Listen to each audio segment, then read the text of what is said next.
Meanwhile. Alrighty. We are back on the Mana Symbol channel, back to Modern, back to the future after managing to qualify for the Mana Traders Vintage event, which I will be playing in possibly as soon as this weekend, I guess. Might be on... No, maybe it's on the 30th, 31st weekend. Anyway, whatever that is, I'm sure I'll be streaming it, playing some sweet vintage action, but that's not what we're doing today. We are back to Modern, and we're playing a little bit of this Hammer Time deck that I've heard so much about. Apparently the only hammer I could find in the list is Sunforger. So let's see what this guy's doing. It's a 3-mana artifact. It has 3 mana to equip. It says equipped creature gets +4/+0, and it has red and a white, unattached Sunforger. Search your library for a red or white instant card with converted mana cost 4 or less. Cast that card without paying its mana cost, and then shuffle your library. So, what are we going to do with this awesome hammer that we get to play in this deck? I'm not sure how this deck gets turn 2 kills I've heard so much about, but let's check it out. So we're playing Giver of Runes. This gives our creatures some level of protection. Okay. We got Stoneforge Mystic. So this can get us a Batterskull or our Sunforger, Sword of Fire and Ice. I think that's all the equipment we're playing here. And then we've got Javier Dominguez. Is that? Yep. Javier Dominguez, the World Champion 2018. On a Glorious Warhorse. It's a red for a 1/1 first strike haste human knight. Whenever it attacks, another target attacking knight you control gets +1/+0 until end of turn. The only knights we're playing are the champions, but they can boost each other. And equip abilities that we activate that target Fervent Champion cost 3 less to activate. So equipping Sword of Fire and Ice to Fervent Champion costs 0. Sunforger costs 0. Batterskull costs a very reasonable 2. So all these things could contribute to a pretty reasonable mid-range plan. Now, hopping off my joke boat for a second, I'm well aware of the real Hammer Time deck. This is a deck from Cavedan of the Faithless Brewing podcast. And what are we seeking to do here? Well, Sunforger is, as I pointed out, the key card to what this deck is doing. Sunforger allows us to unequip it for red and a white to search for an instant red or white instant card with converted mana cost 4 or less, as I said. And there is a combo in this deck. So what do we do? So we unattach Sunforger from Fervent Champion, and we go get a Manamorphose, right? We use the Manamorphose to make red-white. Then we re-equip Sunforger to Fervent Champion for free, since it reduces the cost of the equip ability. And we can just go again, because Manamorphose just gives us red-white. So we can do that 4 times. Then we can go get the card Fists of Flame, which says draw a card until end of turn, target creature gets trample, and gets +1/+0 for each card you've drawn this turn. So that's 1, 2, 3, 4, 5. So we've got +6/+0, as well as the Sunforger itself, which gives our creature +4/+0. So all of a sudden we have an 11 power trampling first striking Fervent Champion. So that's pretty good. Instead of Fists of Flame, we can also get Boros Charm. Boros Charm says we can give our creature double strike. Or if we have an extra 2 mana, we can do both. So 2 mana in gets us all our Manamorphoses into our Fist of Flame, and another 2 mana gets us our Boros Charm, and that's like 22 power of attack. We do have the option of using Sunforge to get things like Valakut Awakening or Chance for Glory to sort of get us extra mid-game grind or reach. Says creatures you control gain indestructible period. That's permanent, which is obviously going to last for the rest of the game. However, it says take an extra turn after this one. At the beginning of that turn's end step, you lose the game, so it's not going to last too long. Then we have 2 copies of Eladamri's Call, which we can get with Sunforger and cast, but we can also use that to get, among our combo pieces, we can also get Magus of the Moon as a 1-of, Skyclave Apparition as a 1-of, and then we also get some Ranger-Captain of Eos in this deck as just a reasonable card we can play that gets us things like Giver Runes, or more importantly, our Fervent Champion. And then we've got some Lightning Helixes. So we've got 4 bolts and 2 Lightning Helixes, Boros Charm. So between all the sort of middling aggro damage we can bust out in the early game, we can sort of sneak out wins as like a burn deck that has a combo in it, or a combo deck that has a burn deck in it, whichever way you choose to look at it, or sort of a Stoneforge Mystic mid-range deck with Batterskull. So Seems pretty sweet. And then in the sideboard, we have a bunch of silver bullet creatures, any of which could be good in a given matchup. A bunch of silver bullet spells, any of which could be good in a given matchup. We got one of Blood Moon. I'm not sure I have a way to find, but I do understand why I'm playing it. Wear and Tear we can find with Sunforger. Soul Guide Lantern, don't know. Gaddock Teeg, Voice. So let's break these cards really quickly into the camp of things I can get with Sunforger versus things I can get with the Sunforger versus the Eladamri's Call. So we've got 1, 2, 3. We've got 3 one-ofs that are just like sort of general, actual, normal sideboard cards, and then everything else gets fetched up by the Sunforger or the Eladamri's Call. So let's hop into the league and see what we can do with this sweet, sweet deck. I've had quite a wonderful run of winning with stuff. Cavedan managed to 5-0 with this Mamma Jamma. So let's see if we can do half as good as he did. I'd like to think that I am approximately half a Cavedan in play skill. So.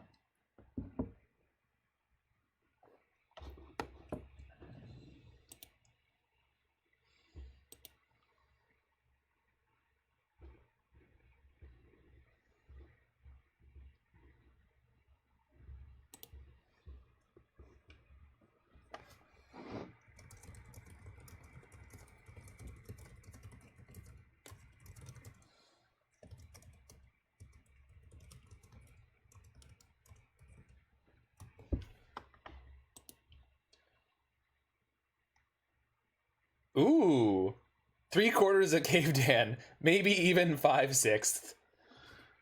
I'm a fractional Cavedan. That's what we know for sure. Yeah, paper cubes are great. What power level / style of cube are you looking for?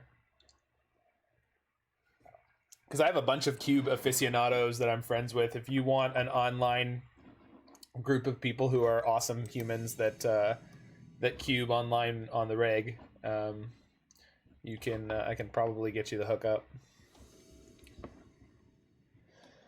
And they have a bunch of cube designers within the group.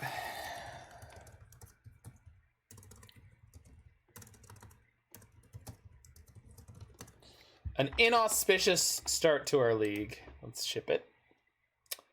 Yeah. Ship the Inspiring Vantage. We can fetch on 1, and we're off to the races here. I do want to have a green source of some kind in play from the early turns if I can, because then I will be able to... Oh, good. Cast an Eladamri's Call if I need to. So yield until next end step. Thank you.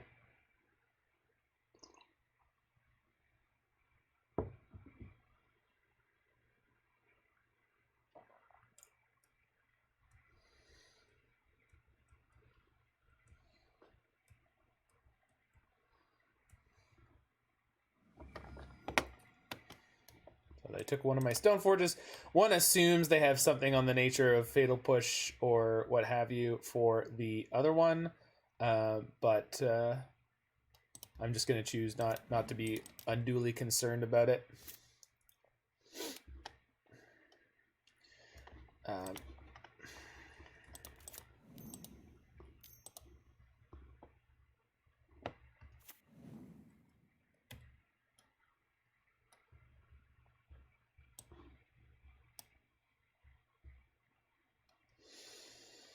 I'm pretty sure I'm just supposed to get Batterskull here since it dodges Inquisition, and it's just generally the best thing to do. But Sunforger is infinitely more castable, and Sunforger puts me in a position where if I top deck Fervent Champion, I'm in good shape. Plus, it's going to spook the hell out of my opponent.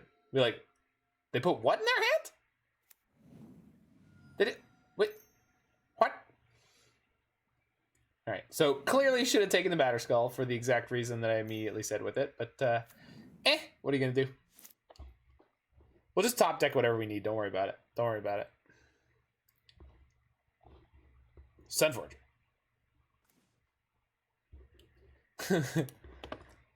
That boy just say, "What's a battle?"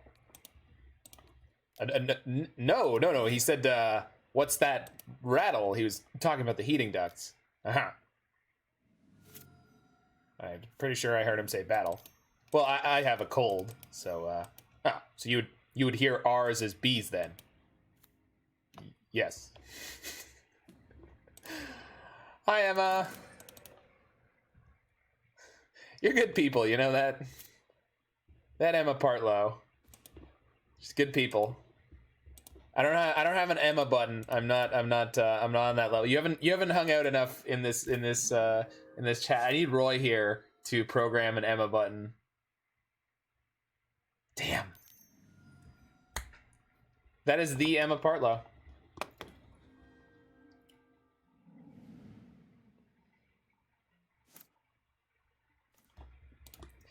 And the hit podcast, The Bad Manners Cast. That's what I assume BM stands for. I mean, I don't know what else it's going to stand for. Something even more inappropriate to Magic content. Cough.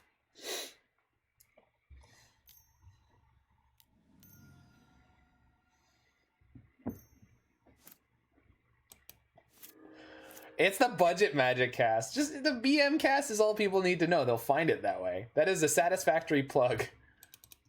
They are neat. It's absolutely neat. Most dynamic span of accents that I've heard on a podcast yet. Although Everyday Eternal's starting to give you guys a run for your money because they now have an Englishman and a German. All they need to get is... And they had a North American. They had Eric Landon, so they... So we're scooping out of that one. They have a Liliana that should just downtick, and so we're not digging out of there anytime soon. And the Luris plus everything else that was going on there was just going to hand us our butts. Hold on to your butts. All right. Veil of Summer seems good. Voice seems pretty good. And then Kor Firewalker could be good. No, it's not. No, this isn't the one I think it is. Auriok Champion's all right. But it's not... I don't think we actually needed this kind of... Englishman, Irishman, and sometimes an American. Right. It's the English-Irish splits that gets you because they're both in the general sort of UK island. I know. Ireland is not part of the but I feel like you need like a mainland European. Oh, it's more than enough to be charming. Let's. If you want me to stop dicking around. The cast is absolutely worth checking out. Please do it, everyone who is who's looking for more podcasts in the Magic realm. Path is fine. Bolts are fine. I don't feel like I need helixes. I don't think my life total is going to be under that much pressure, but dealing with their permanence and discard seems all right. Maybe Celestial Purge is a bit much of a reach. And then they're going to be grinding my resources down pretty hard, so I feel like Valakut Awakening is also a bit of a stretch. All right, let's go ahead and not punt. Titan Talk as a Canadian, an Argentinian, and a Portuguese person. Rats. It's a good split.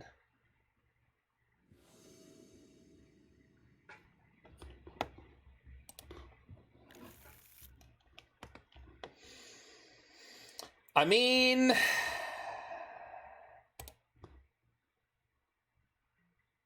Titan Talk is one of my locals and FPause. Is FPause lulz on two different podcasts? Because he keeps putting the word ice in the title of his stream, and I assumed it was some kind of podcast he was associated with.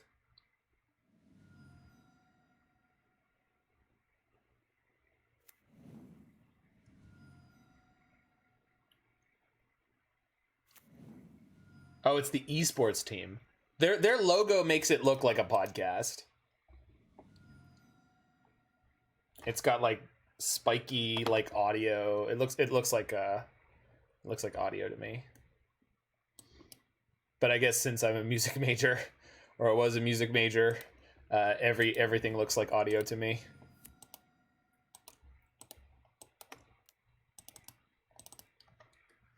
All right, got him. ICE is just a bit awkward of an acronym to Americans. I mean, only right now, right? I mean, like most things in the world, it is not in and of itself a bad thing, right? It's not supposed to be. It's a government agency that's supposed to be doing... Yeah. This time I'm smart and get the Batterskull? No, because I have the friggin' Fervent Champion in my hand. I got my other combo piece. If we get Junded out, we get Junded out. Don't be cowards, people. Don't be cowards. If your deck is supposed to do a thing, you gotta try to do the thing. There are good ways and bad ways to try to play around your opponent having, you know, answers, but no counters. No. Junding doesn't require the Junding doesn't require the Jund color combination. You can get Junded out by anything. Jund is a mindset. So I could play Fervent Champion and then drop in my Sunforger and equip it and attack. But instead, I'm going to play Giver and then just hold up my mana to drop in the Sunforger, because Fervent Champion has haste, so I don't need to expose it like that. And then we'll have the Giver live next turn to give them the business. A mindset of eternally being in 2012. Well, no, I mean, it's a mindset of low resource slugfest. So like Mardu Pyromancer was a Jund deck. Jund them out just means like get the game into, in my opinion, Jund them out just means to get the game into a very low resource state and then just play cards with a better sort of card quality than them. But that's always what it's meant to me, and I've never been such a judge. Just let me be funny. All right. Huh. So this seems really good for me.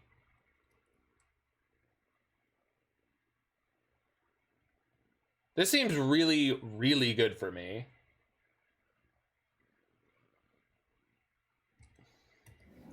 Especially even the extra mana, right?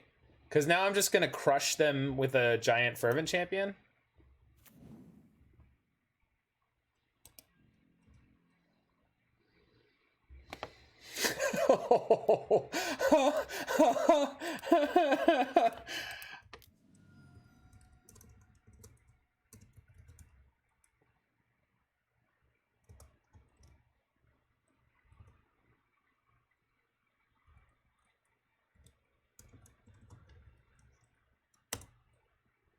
Oh, there you go.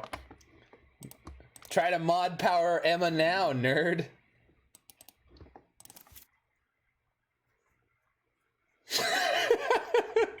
Cause it was funny. Dedoy. All right.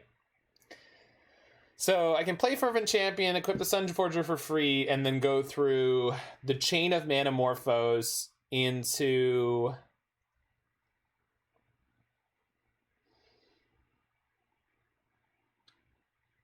the hammer thing, and then I can attack with an 11 power Fervent Champion. So let's just mentally go through this just because this is the first time I'm actually going to execute. So play Fervent Champion, we have 3 mana up, equip the Sunforger, unequip the Sunforger, go 1 2 3 4 5.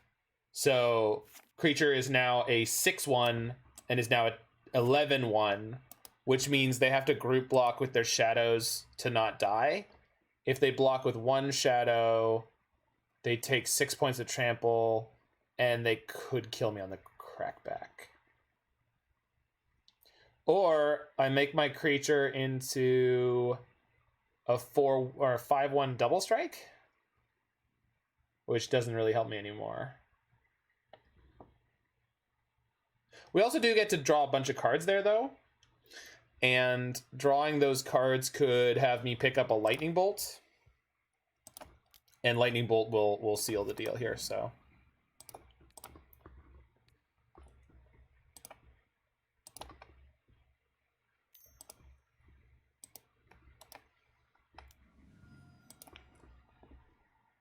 Can't I just kill them? No, I'm a little bit short. We may be able to just kill them, but it's not deterministic from this point. It's close. Okay, we can kill them now.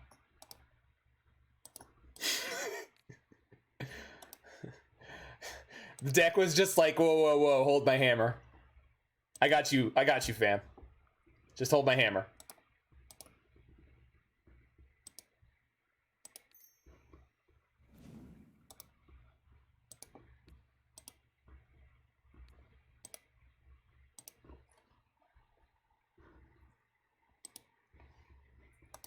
I will say this at minimum is just damned sweet. I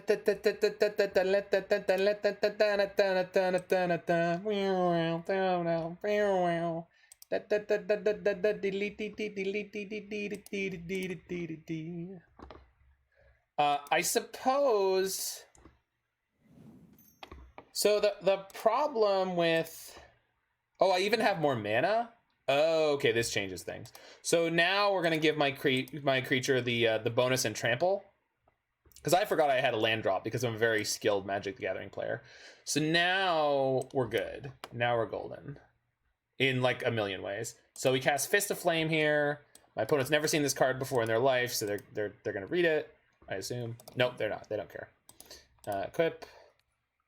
Okay, so here's my 11-1. We go attack. And then, depending on what happens here, we can block and double strike. Or we can just give it double strike. Or I can just bolt them.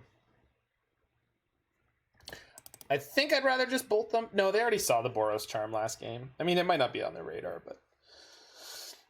Man, my opponent definitely should have sideboarded Force of Despair. Not saying. I'm just saying they could blow me out here. Real good.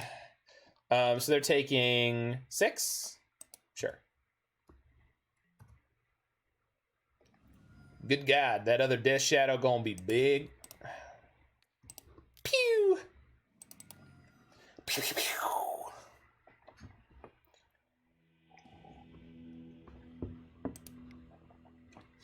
Their Death Shadow was gonna kill my Fervent Champion there, though. Alright. So, this all seems pretty good.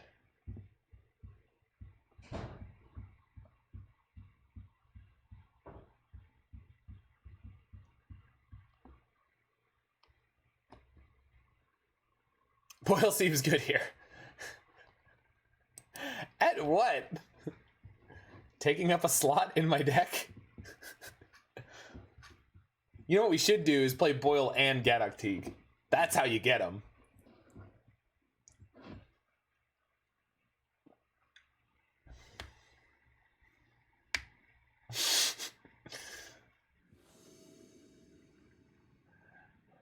You can't play Boyle without Gaddock Teeg. That's just good sense is what that is. All right.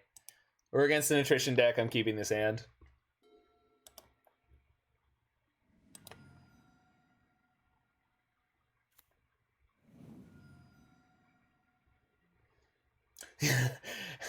So it was written by the forebears of great deck building.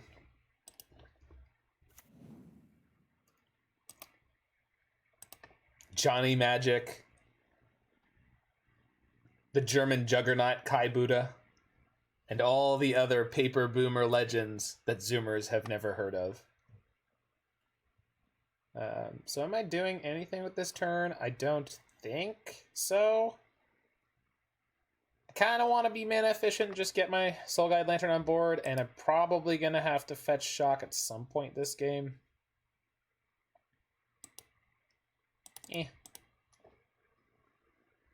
How to be a paper boomer? I'm in.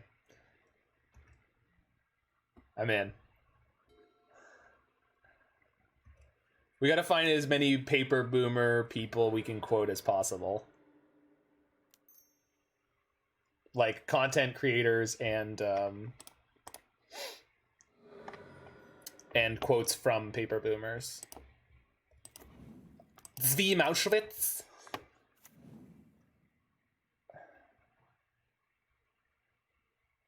Is Gabe Nassif a paper boomer? I know he should be, but it doesn't feel like he is when I watch him. He's probably the ultimate paper boomer. That's probably what it is. It's like he's just the high god king paper boomer. April 1st article. Yeah, there you go. Now you're talking.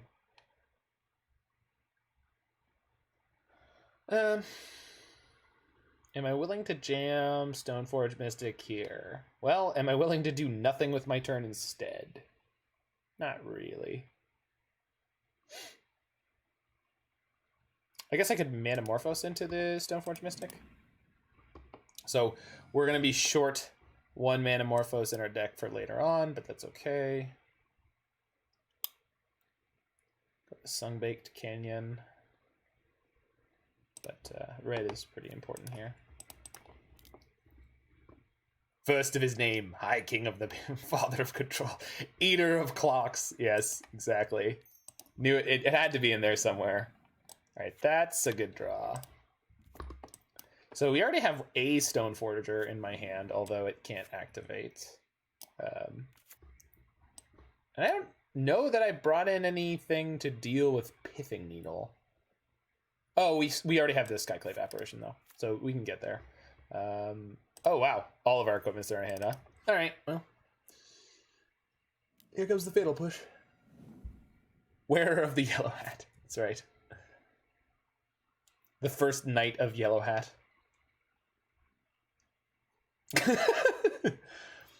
It's okay, it's just a draft, Blitz. It's live TV. Nobody holds you up to the same standards as things that are written and meant to be eternal. There goes my Ranger Captain. Womp womp.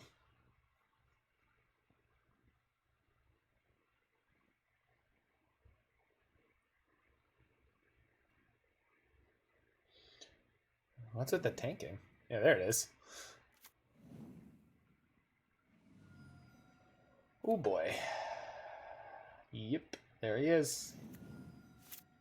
Hoop dead. Oh, that's rough. All right. What's good, the Joe Cheney? Just playing some of this sweet I can't believe it's not Hammer Time deck.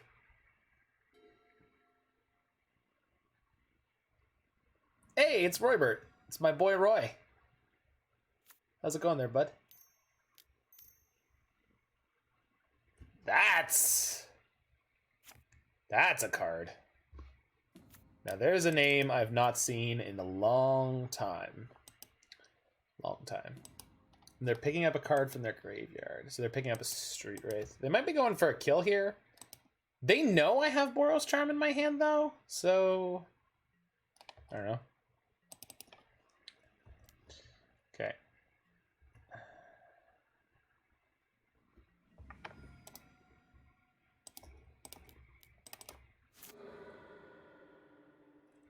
Well, could help keep me alive.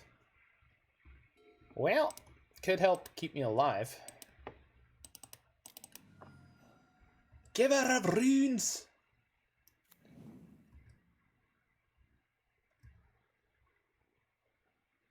They're not putting themselves any lower, so they're definitely being conscious of it, sure. No, my -1/1. She's wee. She's so tiny.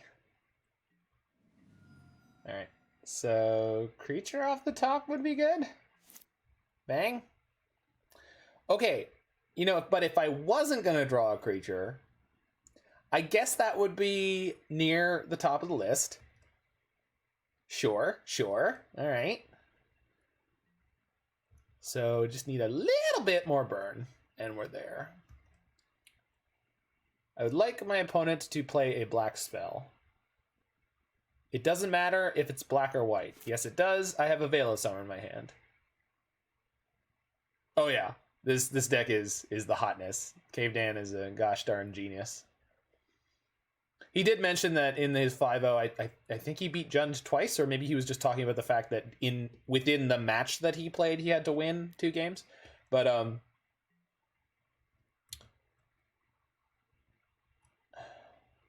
the point is, these kind of grindy decks full of discard spells are definitely not your friend in terms of matchups.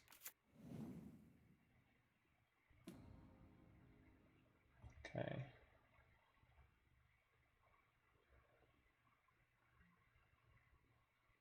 Okay, so if they grow their shadow at all, we're in trouble. So I'm gonna spew off this Bolt and the Boros Charm and just see if we top deck the kill, I guess. And I do have a blocker, so we're not out of it yet. Damn close though. Yeah. I guess if I draw a Fervent Champion, it's not actually going to help me too much. All right.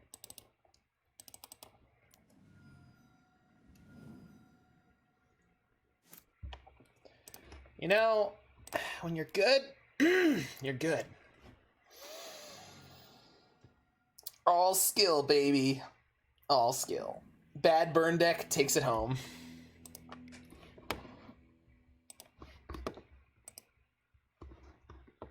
Gotta get my soundboard up. There you are.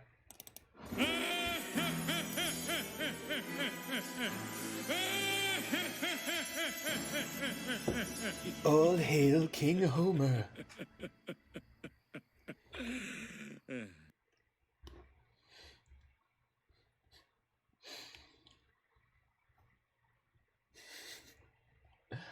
Oh man, that's play to your outs, people. Play to your outs. We still could have drawn a card with Sunbaked Canyon, and in theory we still had a blocker in Giver of Runes, so I didn't check how lucky we'd need to be, but seemed like we did the thing we needed to do there. All right. Yep, good enough. Don't love having the Batterskull in my opening, but if I want to have Batterskull in my opening less of the time, I guess I should just play 80 cards.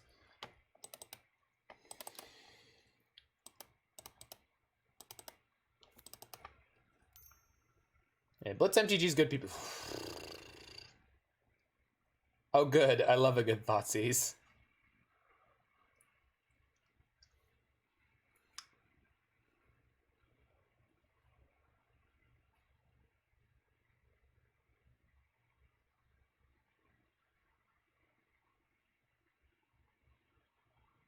Can't have the Batterskull in your opener if you don't play Batterskull. Ah, now you're thinking. Now you're thinking.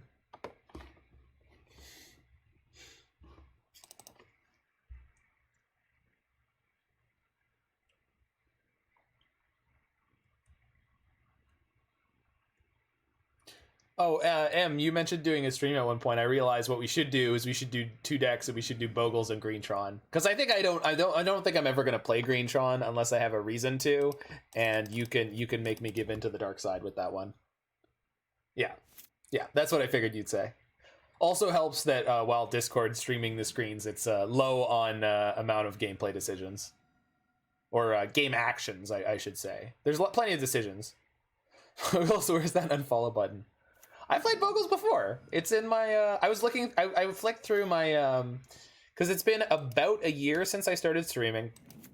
And so I was just sort of flicking through my, my sort of history on YouTube. And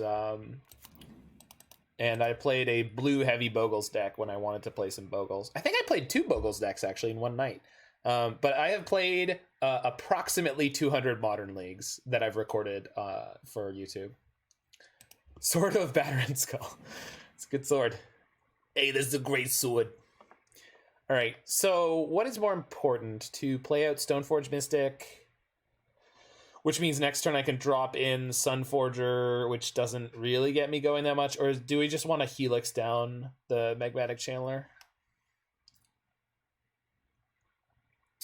I feel like taking down this Channeler is good.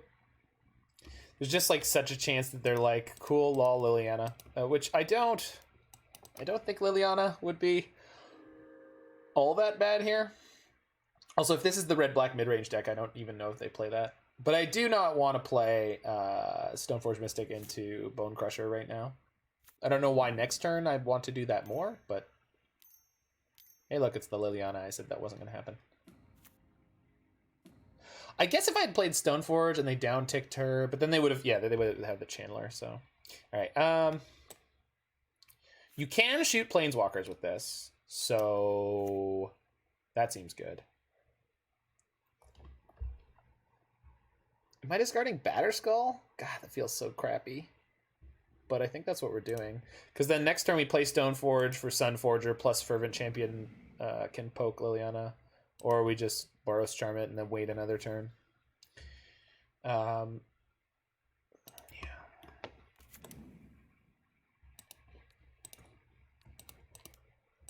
Boop. It's not very mana efficient, but like they're down to 2 cards in hand. I'm at 3, so in terms of the sort of scrappy, low resource game state, well, I normally I would be greedier, Roy, but it's just not smart. I'm playing Cavedan's deck today, and I gotta try to play it well. I want to rep that Faithless Brewing family. Someday I will be the only person in the world to own this playmat. Once paper play seems a little closer, I'll send off to Inked Gaming to get it done. Should read my stream titles before you start watching. You could read them while you're watching. I mean, I know it's a crazy thought. I know, wild, but you can read it while you're watching. I do need a Serum Visions playmat. You've designed or your wife designed a beautiful one. But that's like Iron Maiden. Actually, Iron Maiden is the bad. Iron Maiden's the bad example of this because Iron Maiden will wear Iron Maiden t-shirts at their own concerts, but most bands wear other bands' shirts.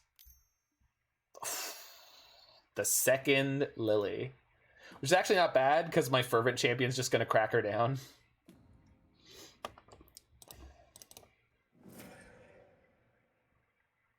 Fervent Champion's gonna hit them, and I'm gonna get the Shock Liliana. This deck is great.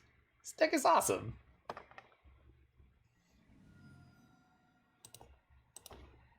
Hopefully, no, top picking a land doesn't help me here. Hopefully they don't have black removal in their hand. If they have Fatal Push or something, then we end up in trouble fairly quickly here. Is it just me, or does Kaldheim have a disproportionate number of black and green, rare, and mythic cards compared to the other colors? It may be that those are the ones that are currently previewed, because I don't think we have the full set yet, so it might just be the order in which they've been previewing stuff. Because it is occasionally a thing that one color or multicolored will have an extra rare or mythic. So like there's a bunch of sets where it's like red has 5 mythics, white has 5 mythics, blue has 5 mythics, but green has 6 because they had an extra good idea and they were like, it doesn't, mythic slots don't mess with the set math too much. Yeah, there's still 30 cards yet to be real. Exactly. So what that's telling you is black green have MDFCs that should count in multicolor slots, to be fair. I don't know about that. I mean, that could be a thing. I'm not sure. Fists of Flight, Fists of Rage! It's officially Fists of... Is there a Fists of Rage card? Card of Rage. 33 cards. So one assumes there is, in fact, a Fists of Rage. Fists of Flame, Fists of Rage, Fit of Rage, Force of Rage, Tears of Rage. There's no Fists of Rage. All right, what do you got? Not another Lily. Okay, good. Streets of Rage. No, they're not Streets of Head. They're not Streets Ahead, Emma. They're not Streets Ahead. They should be. They should be Streets Ahead. Just saying. How dead are they if they don't have Fatal Push? Does the answer vary? Oh, the answer is now very. The answer is now, holy crap, my opponent is so freaking dead. I mean, they could push my champion in response to the equip, but if I was losing my champion, we were going to be dead here anyway, so. It looks like we're going to win here.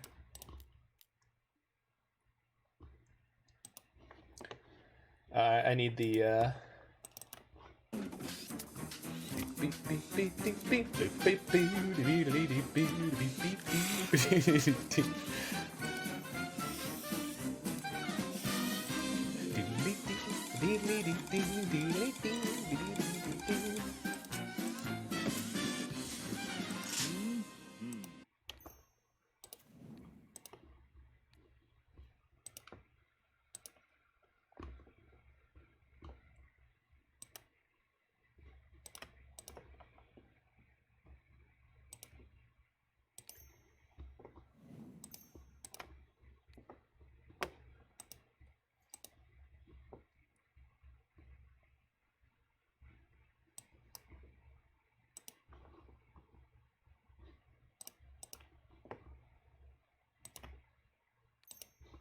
Okay, and then equip.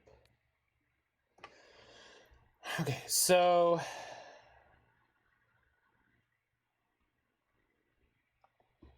I just Fists of Flame this, and then if it connects, they die.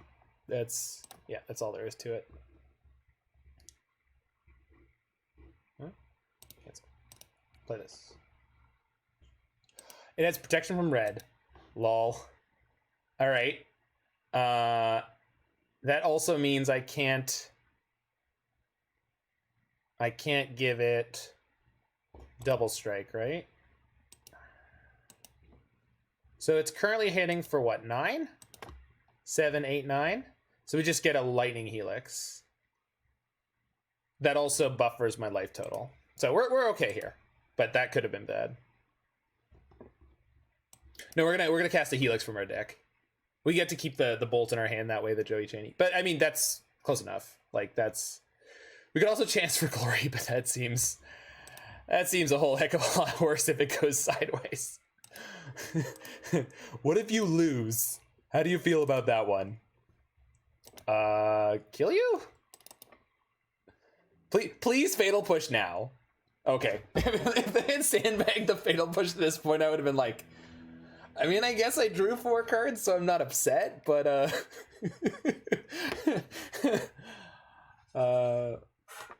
yeah. All right. So this is the black-red mid-range deck, although they seemed like they were a little bit soft to Blood Moon, especially because they're playing Liliana. And it was more wild than Mr. Toads. That is a real deck. I don't know what it does. I just know it's a legacy deck. All right. Oh, Rest in Peace is probably the best here. I don't even think Veil of Summer is that good against that deck. I guess just having the way to blank their stuff. I'll be back in 2 seconds. I'm just getting my water bottle.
Aaron.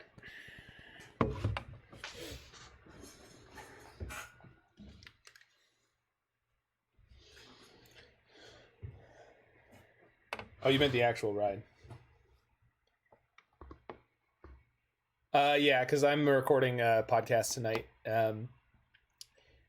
Mord. So, I wanted to get this in.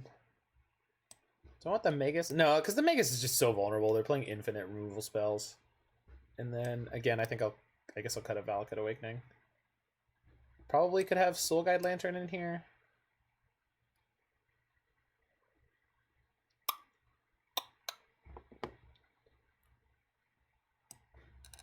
Sunforger's janky enough. We'll be doing Enigmatic this week, Mord. I guarantee you.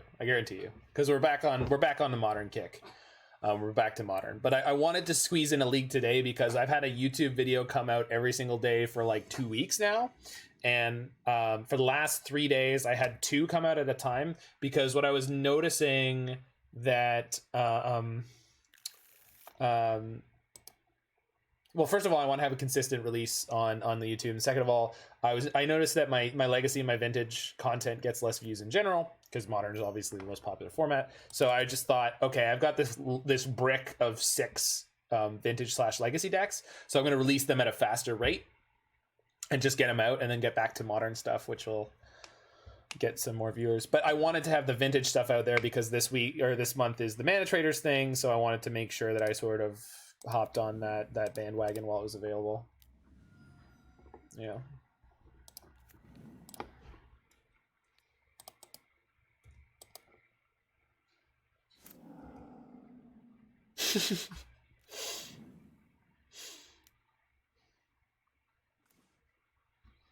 Opponent plays nothing, huh?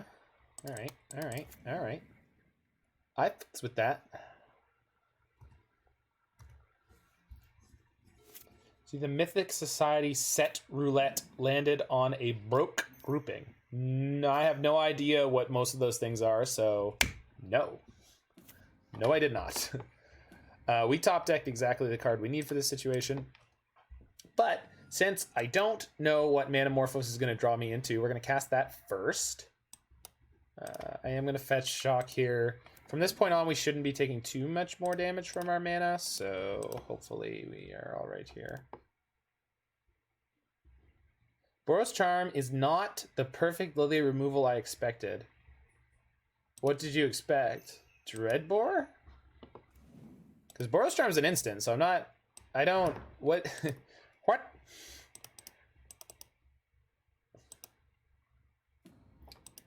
Okay, and we just ditch the Helix here. I don't like doing this, but I mean, I have a Ranger-Captain and a Skyclave, so we be aight. Oh. Bye, Emma.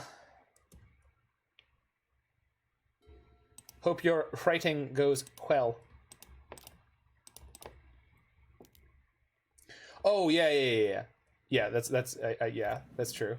Yeah, I mean, yeah, Boros Charm to remove Lily. I mean, I've never really played with Boros Charm.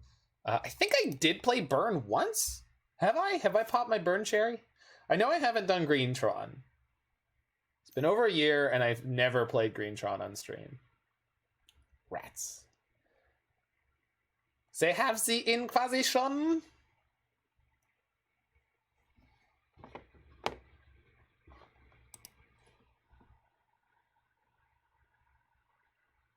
Well, that's because when you're playing Burn against decks that play Liliana, you usually kill them with the Boros Charm, right? Like, Boros Charm is not usually a good way to remove the Liliana. It's a good way to remove the Liliana player. You just remove the player, and the Liliana tends to go with it. All right.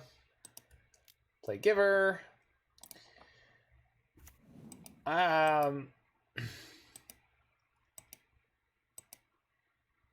Yeah.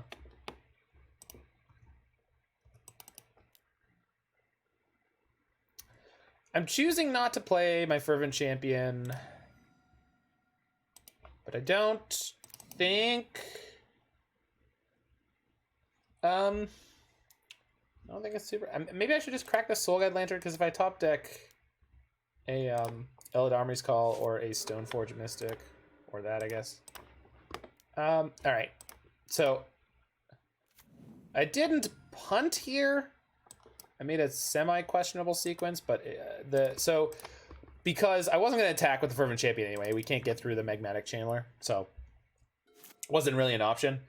So we're just empty-handed against a deck full of Liliana and discard spells, which is great. So for a while, I was considering sandbagging both the land and the Fervent Champion, so that if I got hit with a K command, I wouldn't get sacked so hard. But okay. That's not great. That's not too bad. Magmatic Channeler is the card I want to kill more than anything else right now.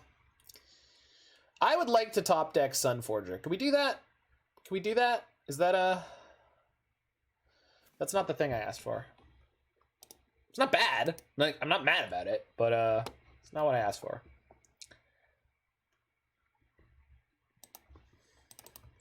Someone tell me I seem a little mad. Seem a little mad. I just said I'm not mad about it. Seem a little mad though. Just, I'm not, you know. This is fine though, because what we're gonna do is play Ranger-Captain into another Giver, and we're going to Death and Taxes my opponent right out of this game.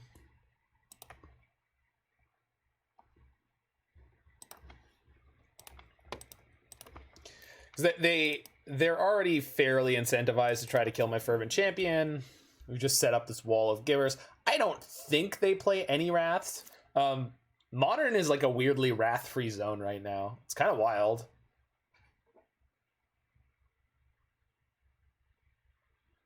Their deck just doesn't have any wraths that can play profitably because they have so many creatures.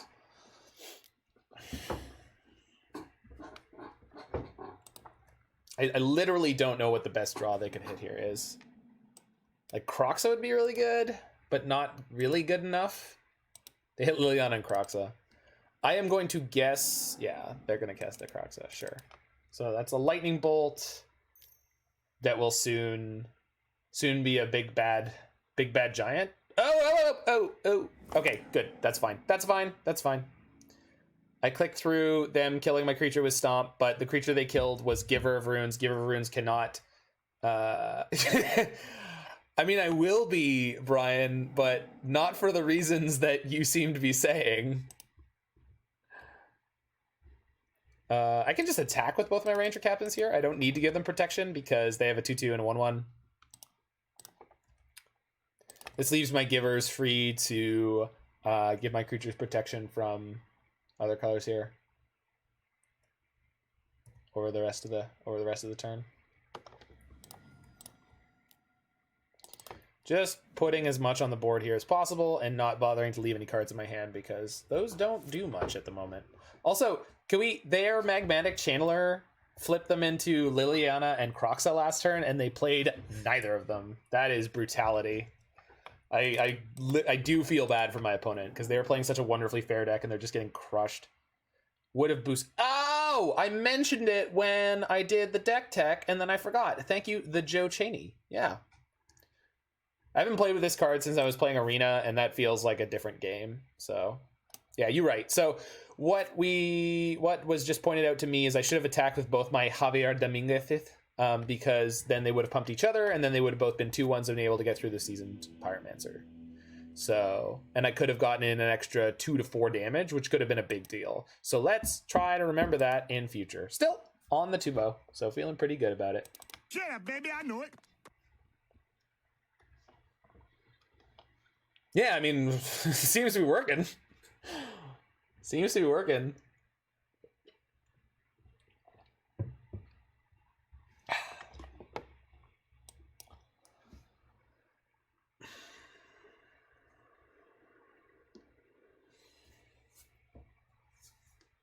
So what if Cavedan hits a 5-0 with this, and then I immediately hit a 5-0 with this? Does that mean we broke it? Does that mean this is the new Modern hotness? This is the real Hammer Time deck now? Oh, shit!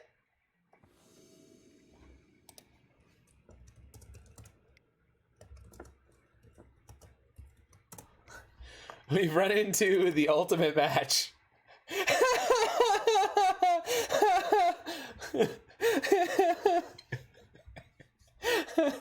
Good luck, Mord. He can just close the stream. I trust him. I trust him to just mute and close the stream. He does not have to drop out of the chat in order for us to know that,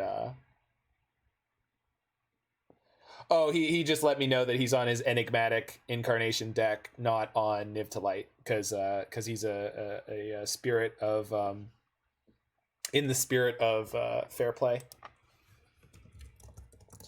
Of course, not necessary, but I do thank my friend Mord for being such a sort of honorable competitor here. And they take a mull. Our hand is perfect-ish. What's going on here, Big Ben MTG? Well, we just queued into Mordekaiser, who was just watching the stream. We're on a 2-0 tear with I Can't Believe It's Not Hammer Time. So everything's coming up Millhouse thus far. Although we would like to top deck a Lightning Bolt. That's not a Lightning Bolt. So I will play my only turn 1 play here, and we'll fetch shock a Temple Garden. Our mana is actually more awkward than I realized at first. I cannot actually cast Eladamri's Call. Can Helix, but Eladamri's Call is beyond me at the moment. Well, that's not good.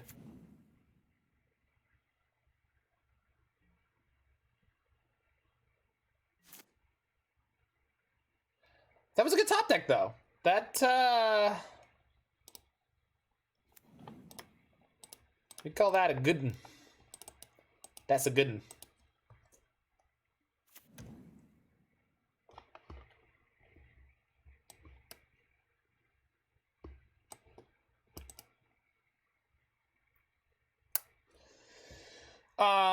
Out of all the things that I could start doing reasonably soon, I believe the best one is Sword of Fire and Ice.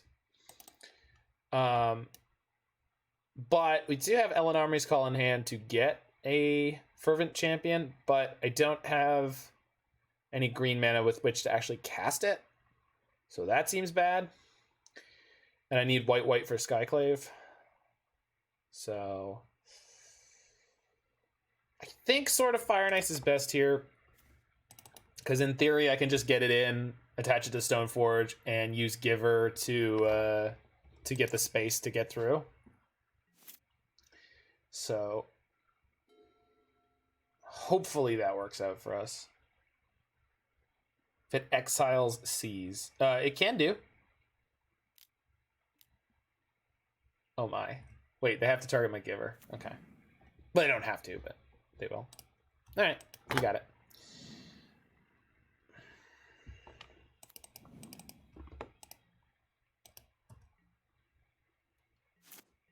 How soon till we can play this deck in Arena? Forever. Forever and a day? Is that a reasonable time span? All right. I would like to kill their Birds of Paradise to shut them off of getting up to enough mana for Enigmatic Incarnation, but if we're going to be realistic, I think we just pass the turn here, we drop in Sword of Fire and Ice, and we hope that we can equip and or possibly also cast Lightning Helix on the next turn cycle. So, Godspeed, little doodle. All right, they can still Enigmatic. All right. I assume it's coming here. I can feel it coming in the air tonight.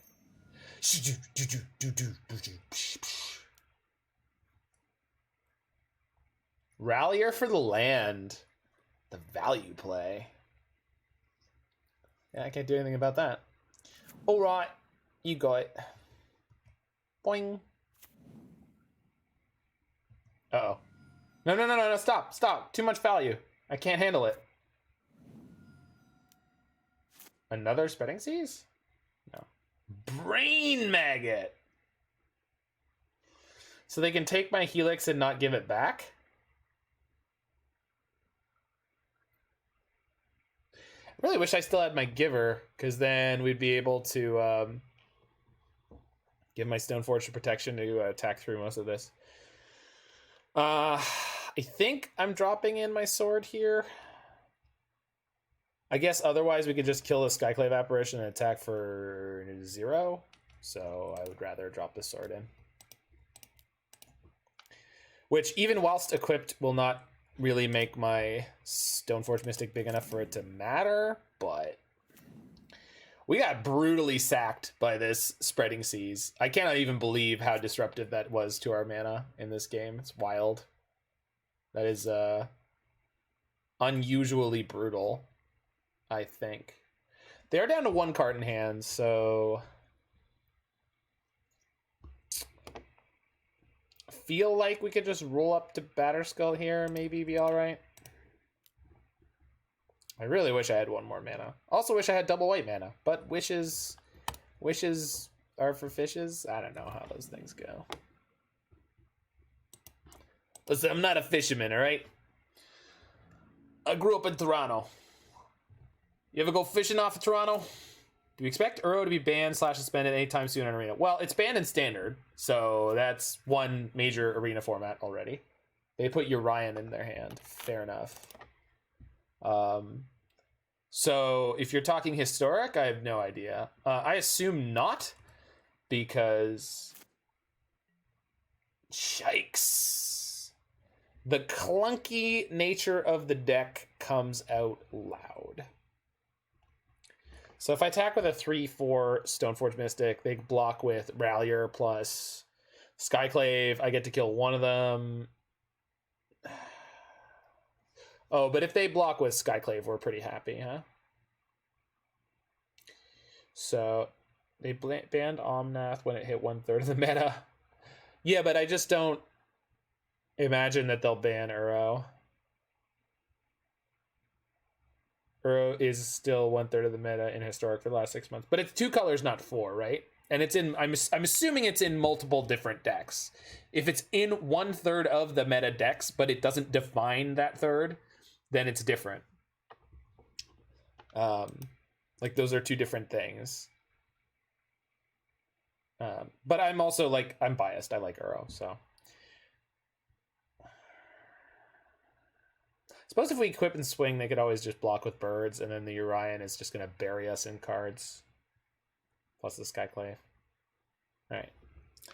So, we're going to let them do what they want this turn cycle, unfortunately, because I just literally can't really do anything about it. They're going to do a million excellent things off of the Urian flicker effect, and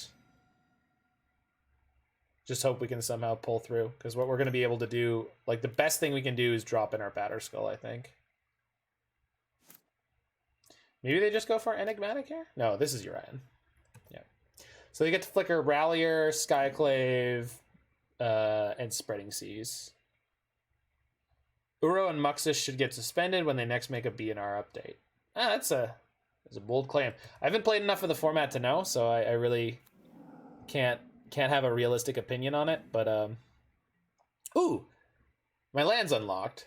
I could Eladamri's call for a Fervent Champion right now, which does not seem like the worst. The problem is that I don't get to drop in my Batterskull. Do I play Arena? I have played Arena.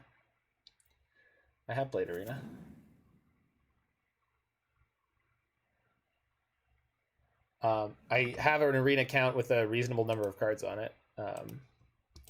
But every time I've booted up Arena recently, I've just been like, no, this is not what we're doing today. Targeted my sword. Not unexpected.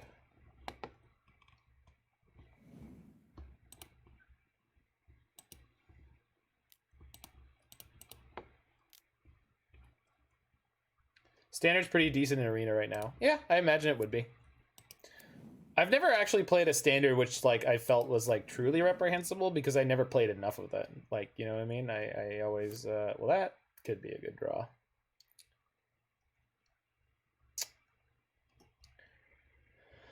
The Urian means I can't attack with the Batterskull.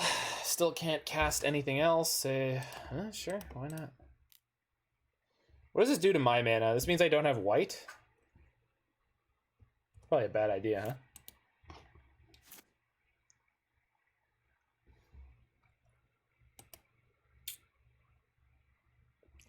Could drop in a Sunforger this turn and then equip it to the Germ and do next to nothing. I don't know. I feel like we are just totally screwed here at this point, but we could pull out of this, especially if Mord punts somewhere and opens themselves up to getting Fists of Flamed out of this game. So that's what we're in here in for. We're in for Mord punts and gets killed by the bursty Death Shadow like component of my holy shit. All right, I'm done. I don't want to see more. I'm dead. Yeah, Arena Limited is fine. Arena is a great game engine for playing Limited. That I will say, easily.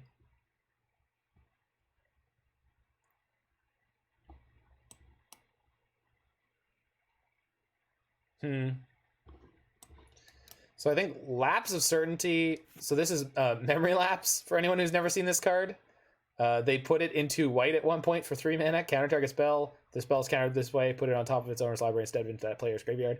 So this is good against things like Urian.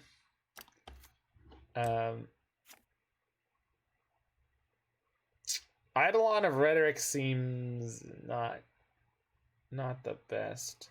It just comes down too late to really matter in this matchup. Yeah, it just feels like I really don't have a lot of sideboard for this. They're just going to grind us into the dust. I guess I could play Voice of Resurgence here. Oh, Wear Tear is good. because it is enchantment removal for 1 CMC. And then voice seems okay.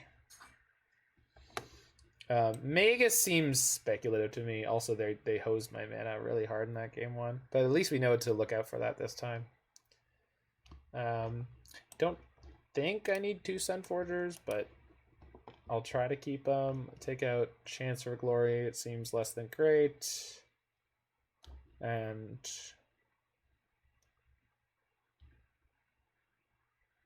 the Tinker's Cube that's up right now is pretty good. Yeah, I mean again, it is a great game engine for, like, I don't know, for playing Magic in. I just one of the things that will always bug me, and I tried to give them feedback on it during beta, and obviously Wizards made all sorts of videos with their designers and stuff talking about it, was I wanted Arena to look more like Magic, and it doesn't. I like some of the graphics and stuff, but some of them I find kind of obnoxious and annoying, so I don't know. Just an old paper boomer here. I don't like the cards being squares. I want the cards to be rectangles. It's supposed to be rectangles. All right. It's not a great hand. Yeah, they need more of a game plan. That's better.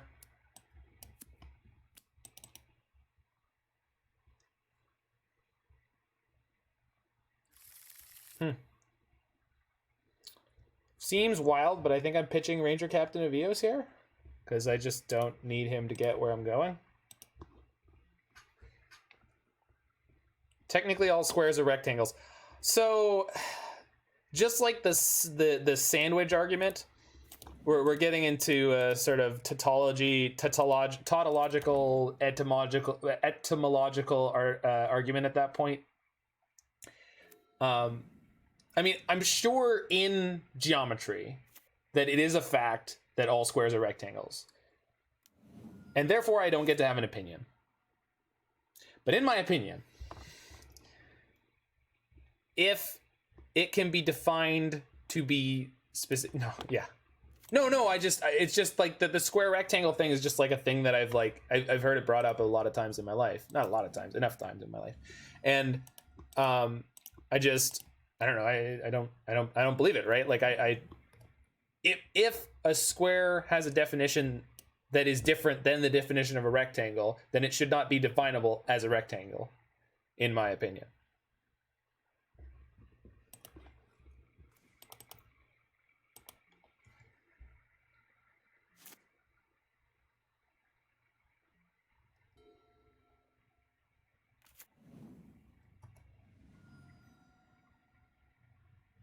So a square has a specific definition, right? It's a 4-sided object with 90-degree corners where all the sides are the same length, correct? That's the definition of a square?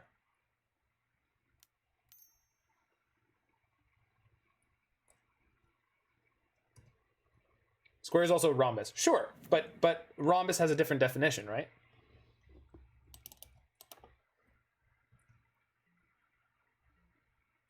Can we agree on that definition of a square there, Roy? So a rectangle is a 4-sided object with 90 degree corners where 2 of the sides have the same length, and the 2 parallel sides have the same length, and the other 2 parallel sides have the same length, which is the same as a square, except that I would highlight that the 2 sets cannot be the same length. I would require the definition of a rectangle to be different than the definition of a square. It cannot be a square to be a rectangle. Nobody looks at a square and says, "Oh, look at that even-sided rectangle." Kind of like an equilateral triangle is a triangle. I mean, yeah, you could look at it that way, but rectangle, like they're both quadrangles. I would say 100% a rectangle and a square are both quadrangles in that they are a four-sided shape. But to me, the way I define rectangle is different than square. They must have different sets of sides. Now, maybe rect is the, Greek word for four, but I don't think so. I've never had a joke, Bob. Are you simultaneously enthused and upset? I feel like that's where you should be at. Length of the side has nothing to do with it being a rectangle. Right, and I don't know. That's not the picture in my head, so I don't agree with it.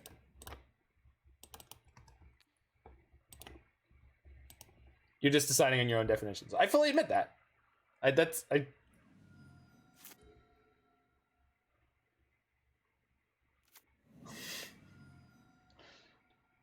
So we're likely in really big trouble here, but we tried. Well, maybe they're in big trouble. We're gonna find out pretty quick, I guess. Damn it. Ah! Do they take the creature or the Sunforger? Because it's easier for me to top deck a Fervent Champion than just attack again. So they should take the Sunforger. Although I guess I could top deck another Stoneforge, but that takes a lot longer. Yeah, okay. Yikes. Alright.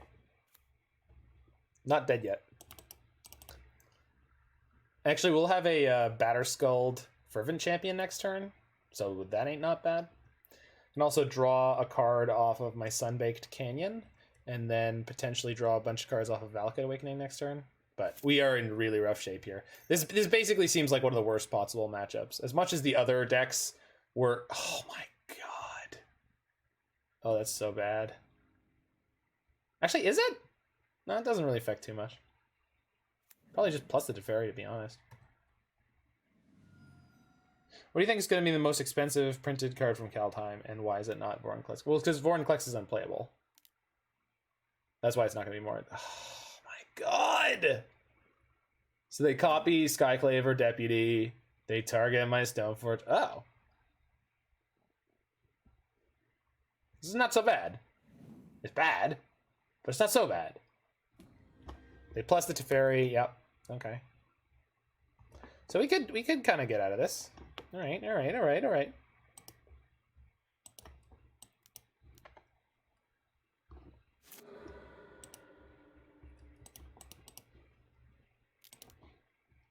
Drop in the Batterskull.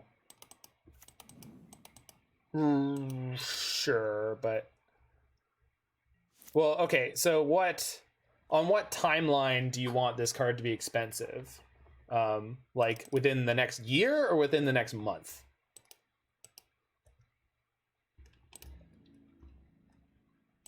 Because you always got to remember there's the overhyped for standard cards. So I'm gonna attack Teferi because I feel like they're less likely to block. I think I'm screwed no matter what here, but I feel like this is the good choice. I think I'm gonna Valakut Awakening here and just ship everything, which I probably should have done before combat, but we're here now, so I'm not gonna worry about it.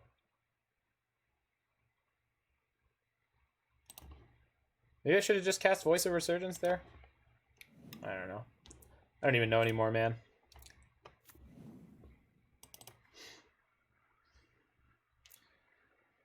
So now if they deal with my Germ token, I have a Fervent Champion I can play and equip. We also have a Stoneforge Mystic, which can get my other Sunforger, but unfortunately we can't cast spells with Sunforger because Teferi's in play. So, yeah. All right. Yeah, we're just done here. So this is going to allow them to sack their Spreading Seas to control my board with more Deputy of Detentions and Skyclave Apparitions and things of that nature. So we're just toast here. We're never going to make it through. So that's basically the nightmare matchup for us. I don't think that you could run into something worse than like Bant, all creature removal, all Teferi, all, you know. It's just impossible for us to get through that reasonably fast. Unless we pulled off our fastest combo turn, which is 4. But they had Deputy and Skyclave on 3 then 4. So maybe even 2 then 3? Because they had the bird. No, I think... maybe not. Not sure. But definitely that is got to be one of the worst possible matchups. Oh, no problem, Mord. You're great.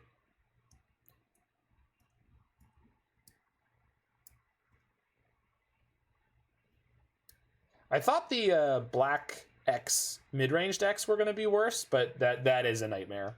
Bant Ephemerate / Enigmatic, like, which is basically a riff on Bant Ephemerate, sort of.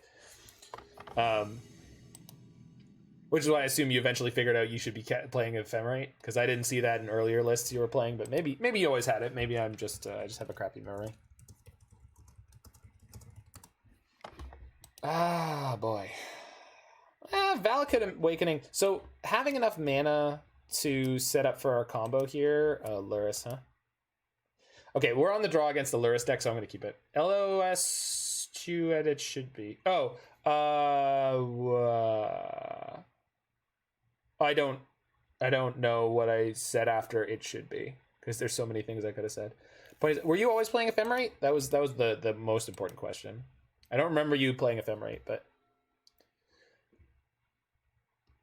yeah.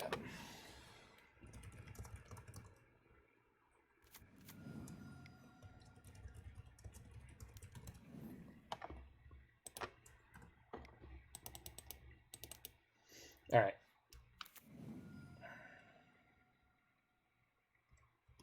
It's the Bomat Courier's natural enemy, the 1/2.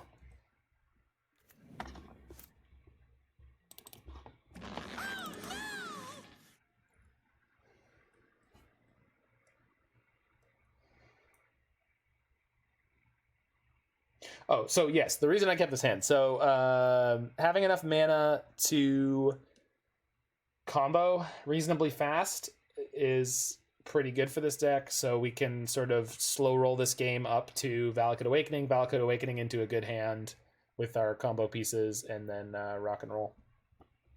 Opponent says, hello, guys. Guys, gals, and non-binary pals. Robots, brobots, fembots, theybots, you-bots, me-bots. Bat mitzvahs.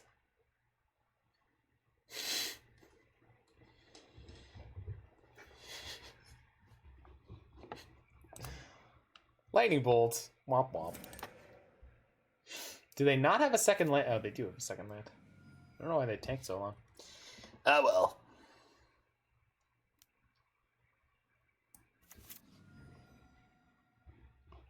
Perfect.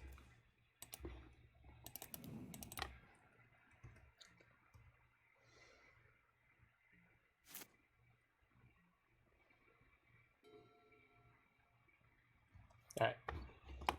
Goodbye, Bomat Courier. Alas, poor Bomat. I knew him well. Boop. Get out of here. Swamp.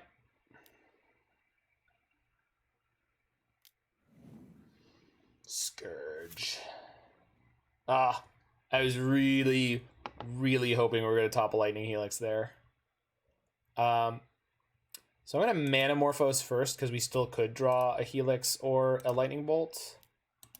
And then we're probably just going to Valakut Awakening away almost our entire hand.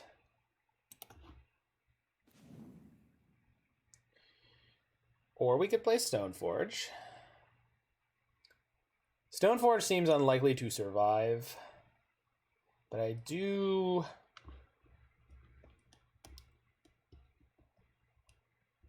want to set up to be in good shape.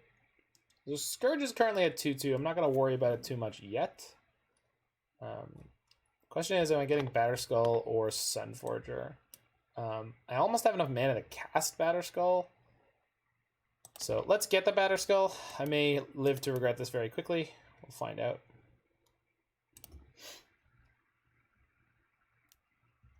Okay. That's not, on the scale of 1 to awful, that's not too bad. We've taken very little damage from our mana thus far, so the Scourge is not big, but they could immediately have a Bolt, and then we take 5. So...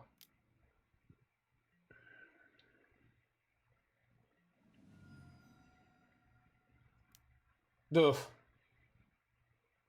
Oh, man. My Valakut Awakening. All right, let's top deck Lightning Helix and just be in great shape. Because we Helix the Scourge, and then it becomes a 1/1 with 3 damage on it, and it dies. Yeah, I mean, Scourge is rough, but the real problem with Scourge is like Scourge plus Death Shadow in the same deck has proven to be such a powerful combination, just because the double incentive to sort of manipulate your life total plus be super aggressive.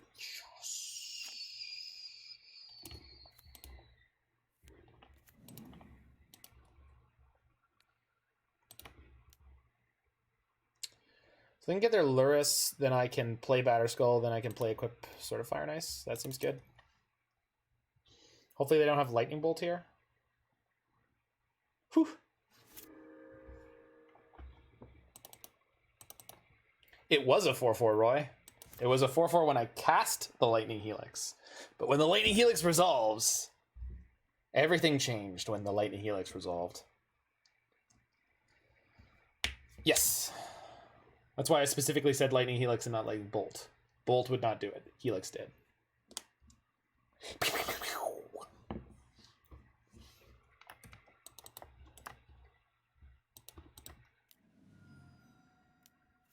It's a 1/1. Look, it's so cute. Oh, it's so cute. That's so cute and little.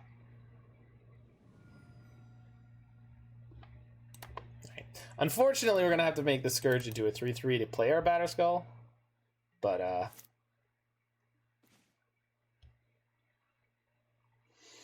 or I could attack with a 3/3 First Strike Fervent Champion. Both of these plays are soft to... both these plays are soft to Fatal Push. But Fervent Champion attack as a 3/3, then shock your Death Shadow is pretty spectacular. The Batterskull play is not as soft to Lightning Bolt.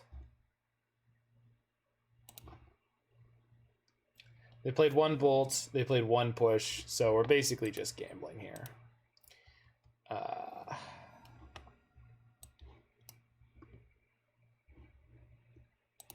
I think I'm going with the Batterskull. Slightly more conservative.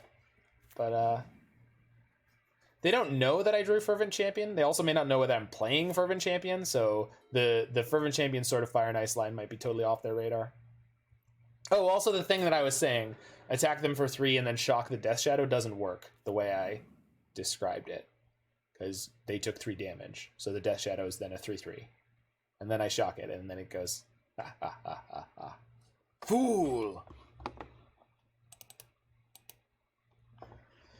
So they drew something that wasn't a fetch or shock, which is great. Me too, Mord. Me too. Okay. Well...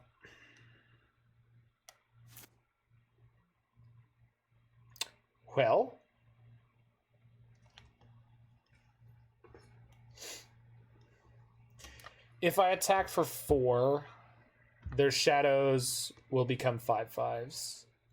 I can play Skyclave Apparition and eat one of them. Oh, the Scourge of the Skyclaves will just straight up die. Yeah, we're definitely attacking here. So, and we'll see how well they understand their own deck. They said they watch me stream, so they may not be very good at Magic. Can't imagine why anyone who's good at this game would be watching me. Is the joke there.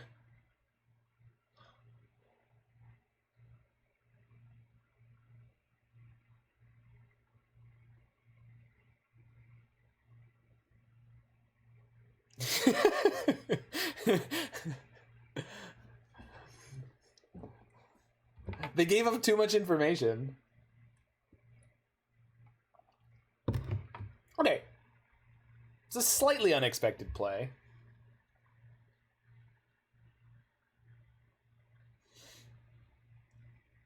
Yeah, see this, okay. So they don't understand what's about to happen here. At least not fully. Because their Scourge just died. But it would have died even if they blocked. So, no, maybe this is one of the better plays for them. Yeah, okay. I get down with that. Hello. Yeah, yeah, they may have made the correct play. Yeah, you're probably right.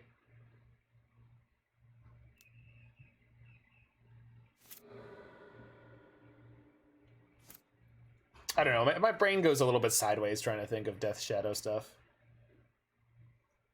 All I know is I am at what our good friend the Joe Chaney has called an abominable life total. God gave you 20 life. Any more than that is an abomination.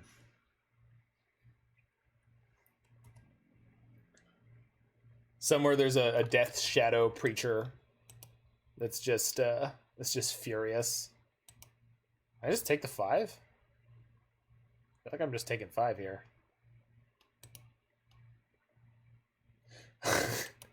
Life total is now a partisan issue. I love it. Even Bolt TBR doesn't kill me. Bolt TBR and taking a damage from their own Nurturing Peatland. And in theory, I will kill them here. They grab Luris. That is not going to save you.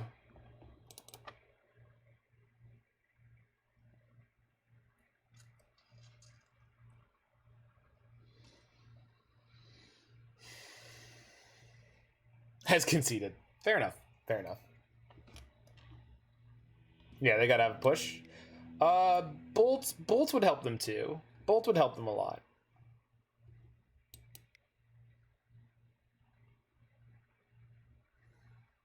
Alright. So Veil seems good. Voice is fine. I like Soul Guide Lantern. No Magus. No chance. Cut a Valakut Awakening.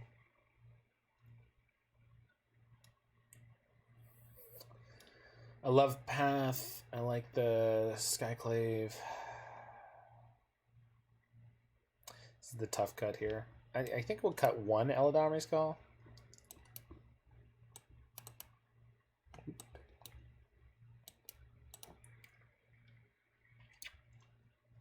I think we're good with this.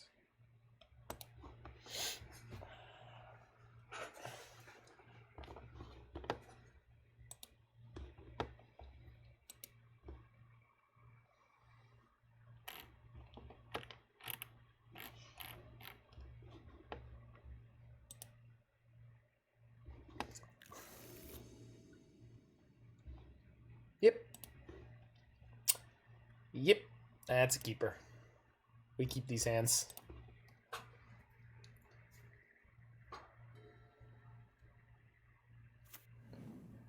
Alrighty.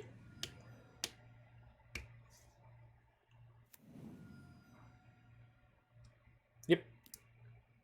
Not unexpected. They took a mulligan too. I love being up a card. I love being up 2 cards. They took the Veil of Summer, so Juan assumes that they have a buttload more discard in their hand, or black removal spells. So I'm hoping it's not discard, because I really like to resolve this Voice of Resurgence with Giver of Runes in play, but it's in God's hands now. Oh, Veil of Summer is not a fair and balanced Magic card. If they cut it from Modern, I would be more than happy. More than happy. Just take it. I don't care.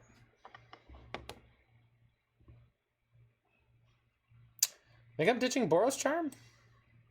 Yeah, because Lightning Helix is good in this matchup. Please fetch Forest. They will likely Blood Moon. Fair.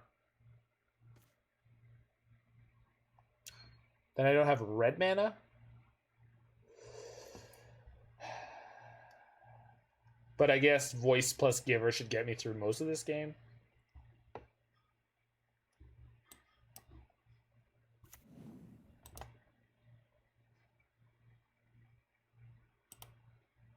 Yeah. Oh, sorry, white. White is what I meant. White is what I meant. I knew what I meant. We don't have a forest. So we're getting a Temple Garden. Yeah, the deck does not play a forest. It's a light green splash, so maybe should have gotten a Plains there.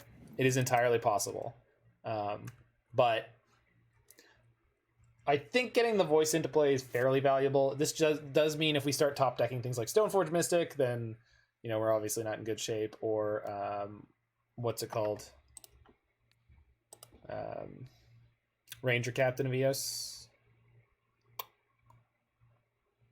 Push it in response. Do it. All right, so we get our creature token here. I was going to give it for protection from black, so neat. Well, they're not blood mooning me, so that seems great.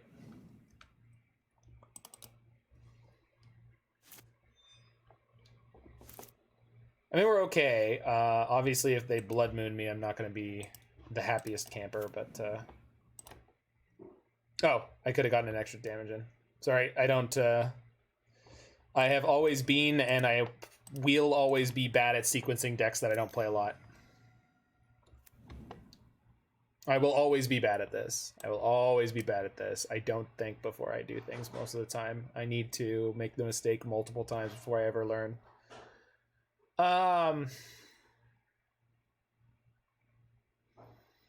have enough mana to start activating Sunforger, but it's very, very slow. I think we'll just get Batterskull and just... They just spewed off a lot of removal, so there's a reasonable shot they don't have anything for Stoneforge. Even if they do, like, we're one land short of actually casting this Batterskull again, so... I'll keep it, just see what happens. They could also have Thoughtseize, so... They could have Thoughtseize or Inquisition, either way.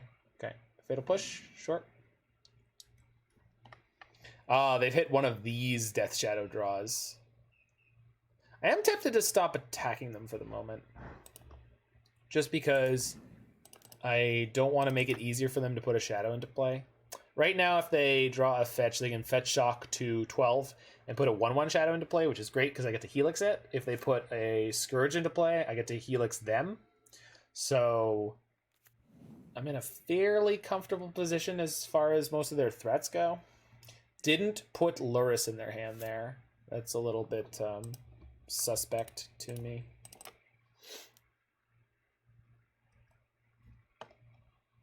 All right, so they could ping themselves to 14 and then 13,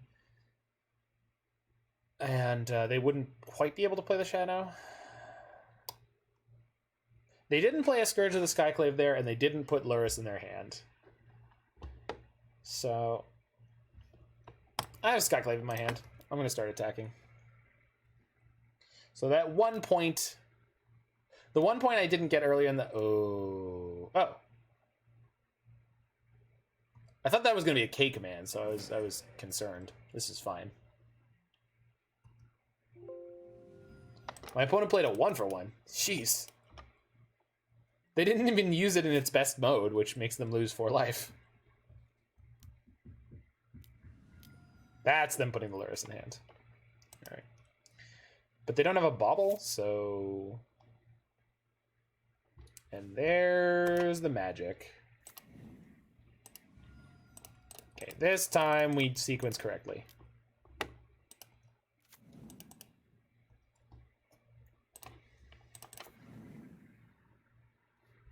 Guess they don't have shadows. I guess they didn't. I guess they didn't have a shadow, and I guess they didn't have a Scourge in their hand. Unless they're specifically playing around the Helix from last game. Like, they didn't want to play the Scourge when I was at 17 because they're like, oh, they could Helix me again. They're not going to play Lurrus here, though, right? Target player sacrifices an artifact. Sure, you got me. My opponent has brought in a lot of very, very slow cards. Ooh. That is ever so slightly too big. But we're going to kill it without putting it in their graveyard.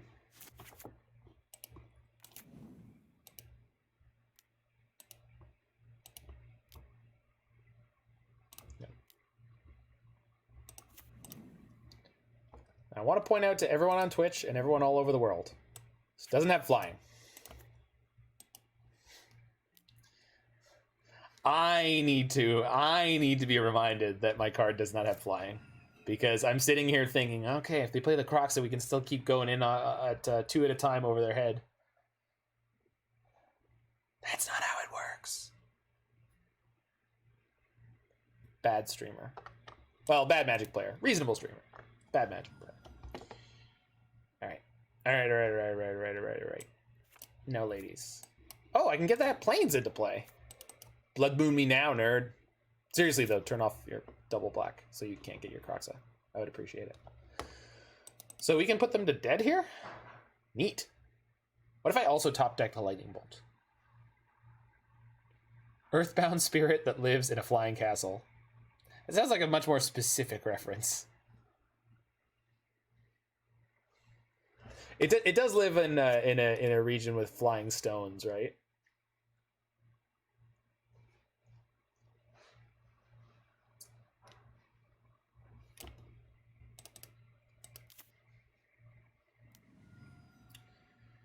Yeah, that's a good one. I guess I'll put him to 3, and then we top deck a Bolt. All right.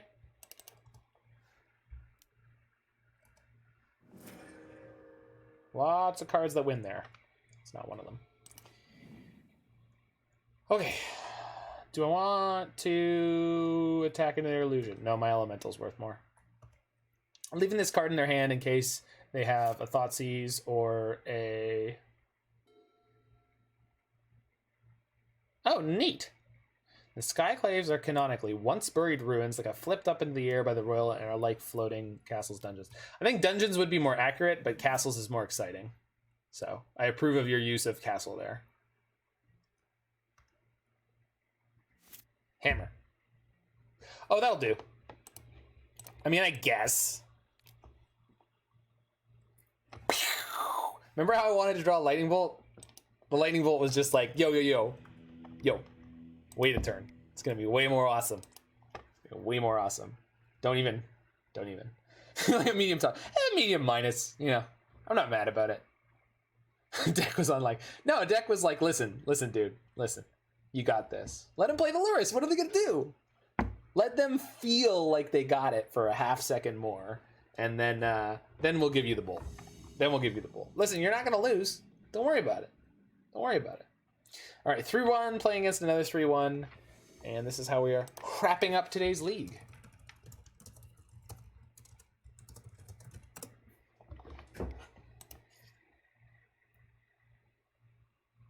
Could have bolted Lurrus. I could have done. That was a legal Magic the Gathering play. Opponent keeps their 7. I will keep my 7. Is it the best 7? No. Is it tremendous? No. But maybe we'll finally run into a matchup where we're playing against Boyle. Or playing a deck against which Boyle is relevant. Words. I have the best words. All right.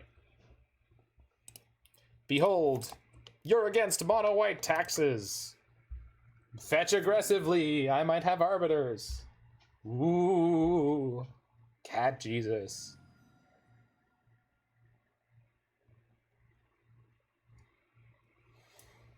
Spooky spirits. Ooh.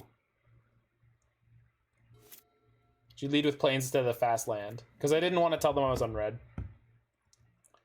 All right. I don't think it's an Uro deck. Because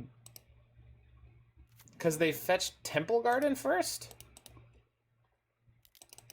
But,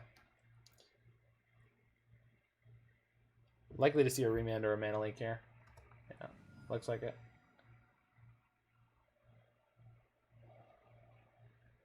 It's pretty marginal, Roy, but I don't... Nib? With Mana Leak? I don't believe that one more. I wish they were on Niv. That'd be sweet.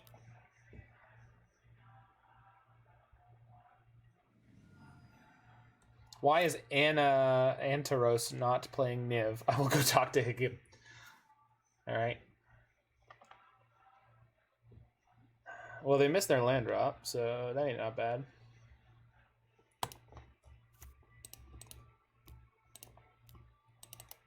Let's see you jam, sucker, you got nothing on me. Let's see you jam, sucker, you got nothing on me. Let's see you. Let's see you. All right.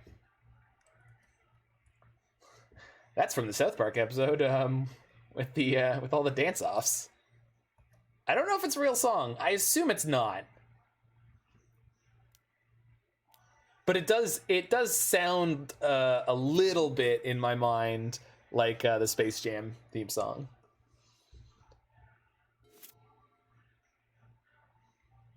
It's probably Let's See You Dance, Sucker, You Got Nothing on Me. Sounds like a legit song. It does sound like a legit song. And when you hear the production on it too, it like sounds like a legit song. Whereas Butters' song that he dances to sounds slightly more suspect. Or, yep. Oh, you're at 20, opponent. Do you think you're safe? Do you think yourself safe?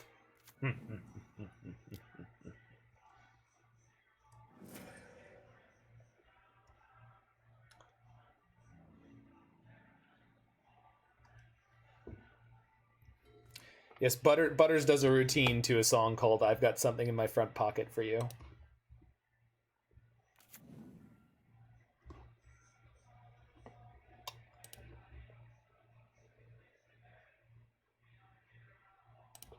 Yeah. It in no way comes up in the episode that's like a yikes. That's not what the episode's about at all.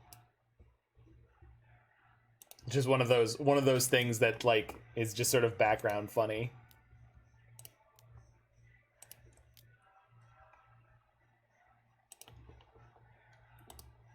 It's hammer time! I really need to get that quote from Warcraft 3. Whee!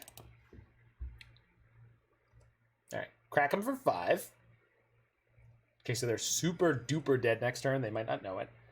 What we're really hoping to dodge here is Teferi, the Raveler of Fun.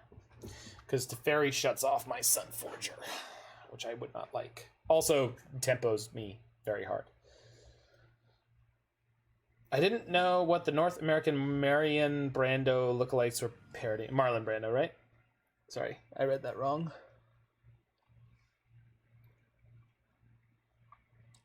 What the North American Marlon Brando lookalikes were parodying.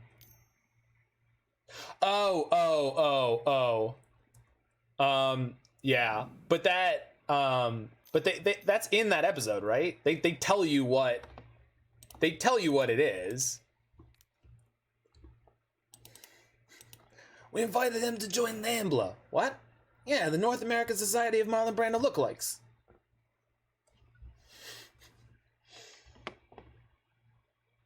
Not gonna mention what the other thing is. All right. If they interrupt my Sunforger combo with Force of Negation, I can still kill them. So this is fine. A woohoo! A woohoo! A woohoo! Down to the body, to the better turn than they do. Bottom down. I'm telling you, those are the lyrics of that song. It's a fact.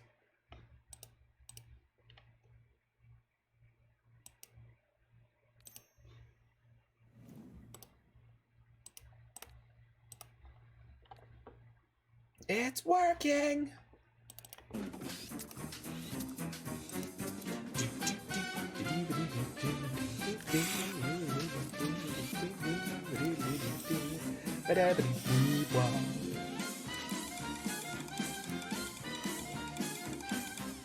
So thanks to the fact that we drew lightning bolts,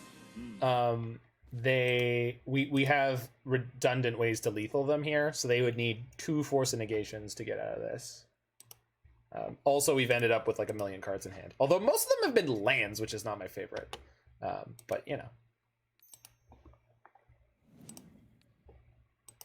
still more lands. We no longer require additional pylons. Listen, don't build. Yes, that was. Don't build any more pylons. No more pylons are required, people. We're done. We're done on pylons, all right?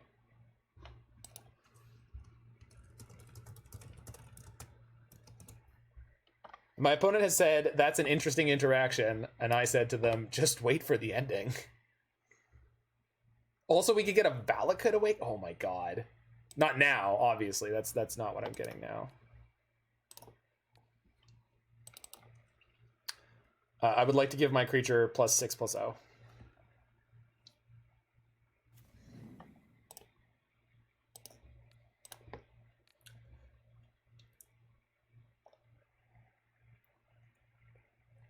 So we're currently cracking in for 13.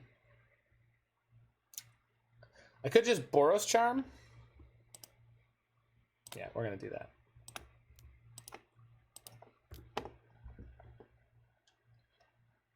And if they counter it, we have the Lightning Bolt to finish them off.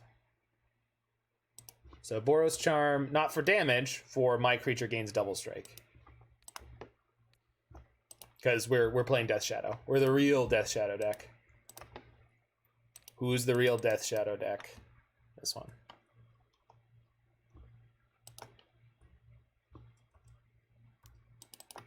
Opponent has not conceded yet. I'm concerned. I shouldn't be, but I am.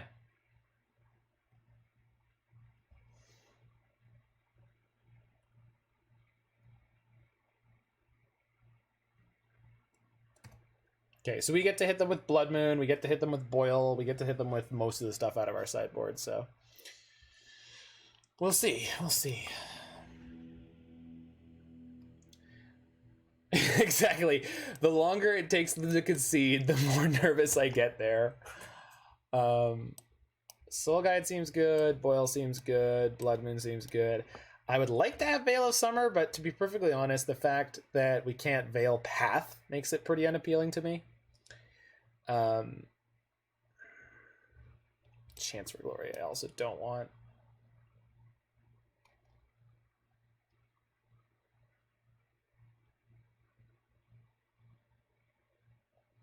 Want Gaddock Teeg here?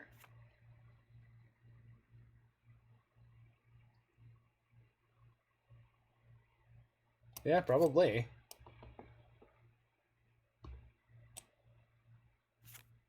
Potentially Voice. Obviously, Voice is not great against Wraths, but we've gotta sort of play medium careful around Wraths anyway. And I kind of want Rest in Peace. Because I don't think the graveyard is giving me... No, sorry. Fact. Graveyard is not giving us any value. So... And because I'm boarding... Well, so boarding in the Blood Moon and having the Magus in the main deck makes me want to go lighter on green cards. So maybe the Voice is just better. And then the Eladamri's calls. We just hope we don't draw them at the wrong moment. Opponent said they had to take a screenshot of that attack.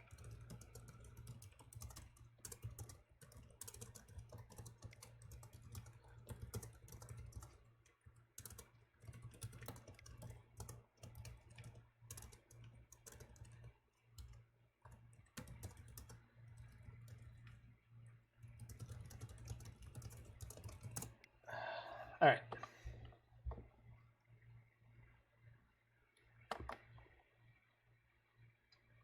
All right, I think I like this. We'll see.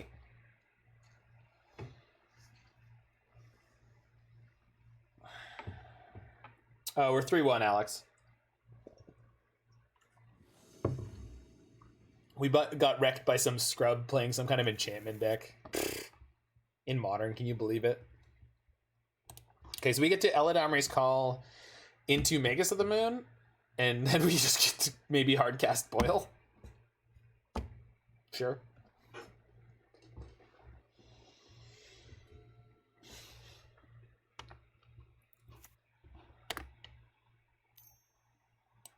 Noble Hierarch. Alright, so they're on like Bant Blade, I guess. Wild. Maybe I should have kept my lightning bolts. Yeah, live and learn. So I can either get white mana here, or I can get white-green mana. Having white mana means I will have white mana post Blood Moon. I think I'm going to do that. And the reason that I am going to do that is this turn I'm going to cast Helix. So we're just conceding that this Eladamri's Call is going to be dead for a while.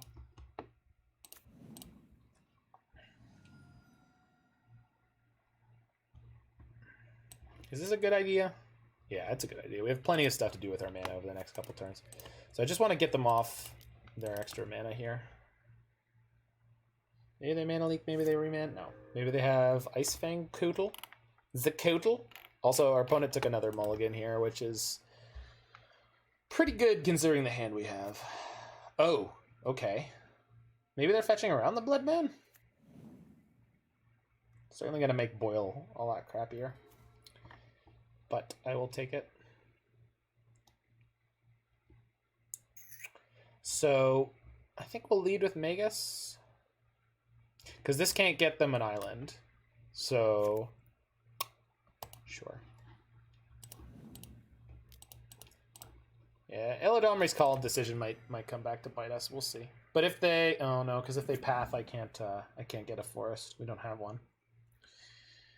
Interesting. Yeah, all right. Okay, so I misevaluated what they were on. I thought they were on a more controlling Uro pile, and they are on Bant Stoneblade. So I would have liked to draw removal there. I didn't board in Wear Tear, so I don't have a lot of outs for their Batterskull.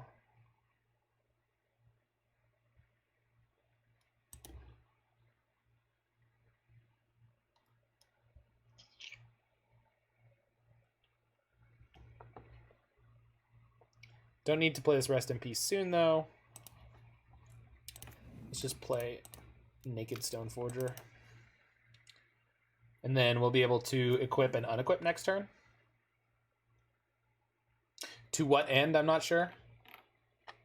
Hey, Simpsons is great. Enjoy, Joe Chaney. I spent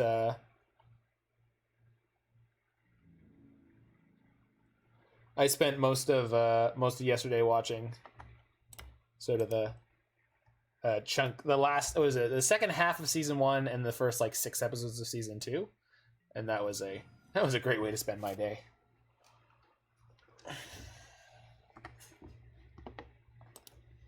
So what do we have? I took out the Sunforger. We don't have any, or I took out the what's it called? Chance for Glory. The Boil's in my hand, unfortunately. No, we need to find a way to beat a Batterskull. We just don't have it. That does not do it. Even if I could cast it, which I currently cannot.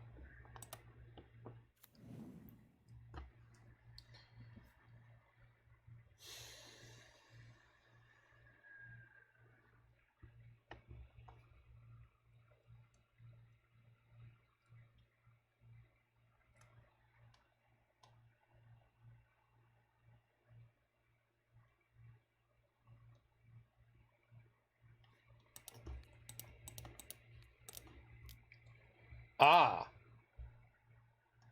Aha. Path? Yikes. Oh, this means they're not activating their Stoneforge? Oh, wait, yes it does. They're going to get all their colors back.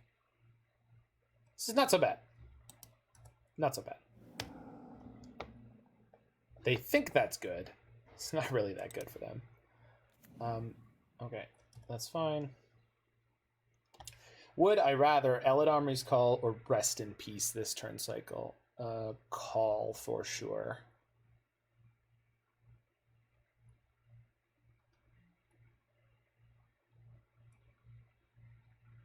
I'm really hoping they don't have like sort of Feast of Famine in their hand, but there's only so much you can do about it.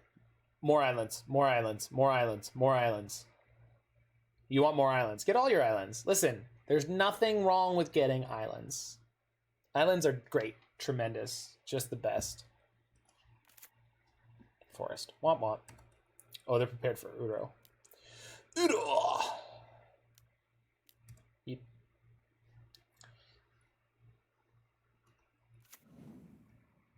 I might just be Eladamri's calling for Fervent Champion, to be perfectly honest. Because then we've got Sunforger combo, we draw a bunch of cards, and then we boil them? Is that a thing I can do? It is, right? It is. Okay. It's another island like I wanted. Okay, no sort of Feast of Famine's really good.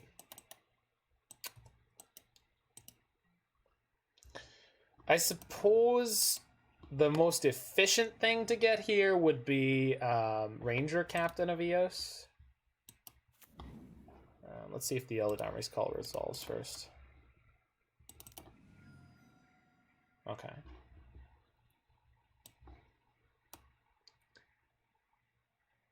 So I could go Ranger Captain, get the champion, hit them with the Ranger Captain's ability, and then go combo off. And we can't do 20 right now, but so what's the best we can do?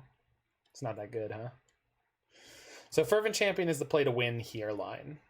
Am I under so much pressure that I need to do that? No, I'm not.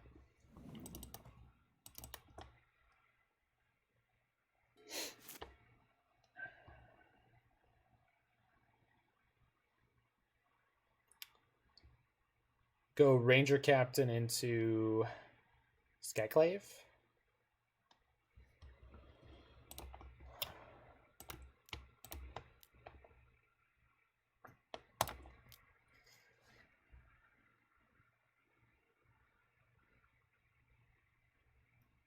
So did they sandbag their counter?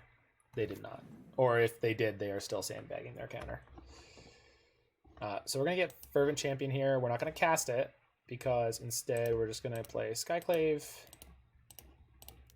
and eat their Stoneforge Mystic.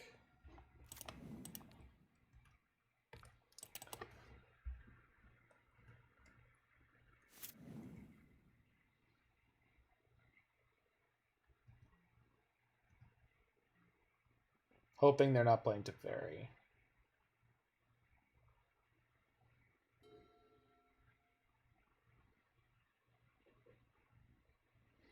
Ranger Captain puts us in a really, really good spot here.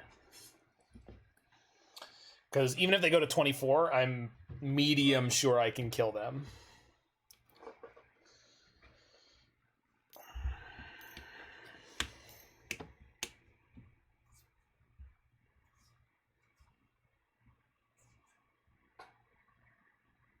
Shit. Okay. Oh, there goes my Sunforger.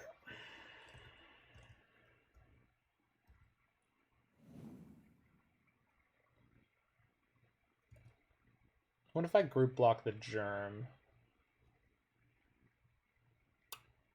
And then we're going to boil them? Seems alright. Hopefully they don't have a path here. But if they had the path here, I think I was going to be in trouble anyway, so.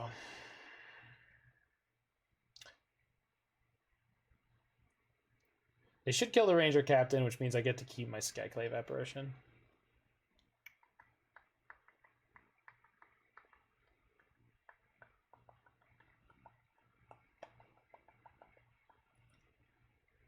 Killing the Skyclave. Wild. I guess I really want that tutu. You got it. Yes. Maybe they have Aether Gust? Nope. Yikes. Double yikes. Triple yikes? No, not quite. Not that many.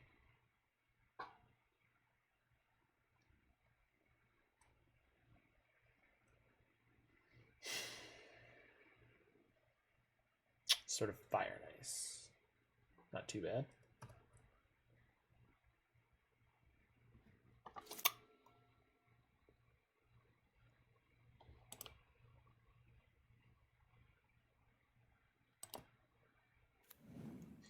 My 3/3 is going to temporarily be the absolute king of this board. So I'm going to hold this Rest in Peace for Valakut Awakening.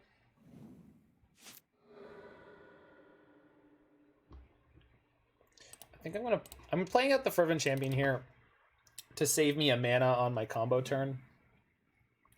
It is vulnerable to Path to Exile, but if they had a Path to Exile, I think they would have just blown me out last turn, unless they're really, really smart about sandbagging it only for my combo cards. They could also just top deck it. But I'm pretty happy to play out the champion there. Just hope we don't get punished too hard. I suppose the downside is I can't draw a card with my Sunbaked Canyon, but it's all. And we don't need to play the Rest in Peace right now because there's no danger of Uro happening. So I'm assuming they're going to do all of nothing, and they're just going to drop in their sort of Feast and Famine on the next turn cycle. Could be Path to Exile. On thin ice. All right, that's a good one.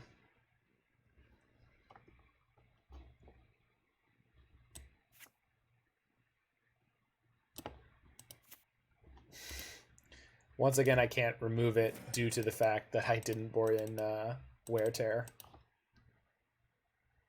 I should have realized when they played the Sword last game what they were up to, but I just didn't, because I'm not a smart man. But I do know what love is. Well, I want to know what love is.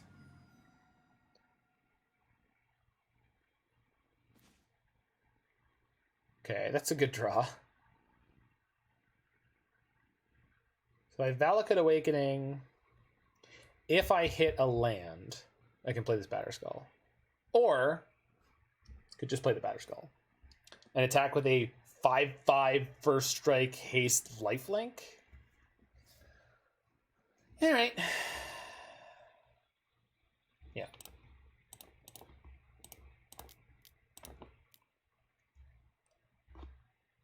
Listen. We're not getting any younger here. We're not winning this game by acting like cowards. Also, if they fizzle the equip, I get to keep my germ. So if they had a removal spell, they want to play it now. Let's see if they have anything. One assumes they do not. So they get to drop in their Sword of, is it Fire and Ice? But they can't equip it unless they hit another land. They'll get to dodge my Fervent Champion with a creature, but then they wouldn't be able to move it again. So next turn, that's going to be problematic. But next turn, we can Valakut Awakening and try to hit what we need. Okay, so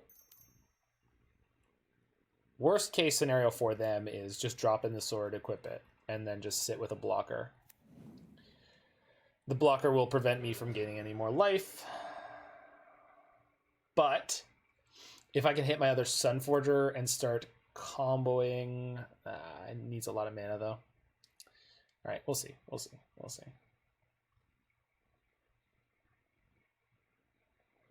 expecting to see the equip on Skyclave Apparition. Yeah, good choice. We do have one Path to Exile in our deck list. One. They're attacking? That is incredibly bold.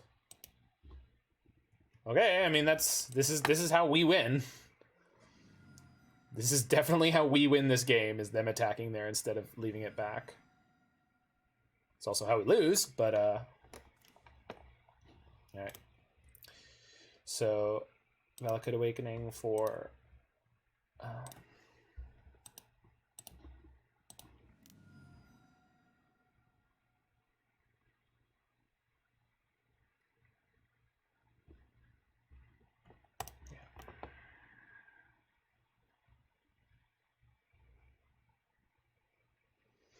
So Ranger-Captain could block the Skyclave,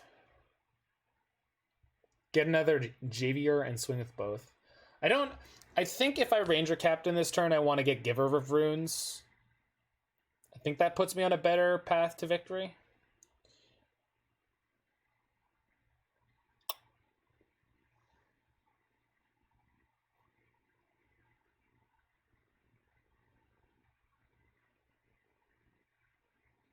So I guess we keep the Ranger-Captain.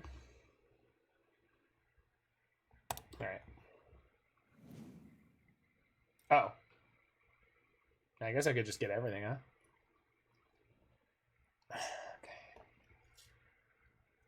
Ranger-Captain can also block the Skyclave, and then we can sack it before they do combat damage.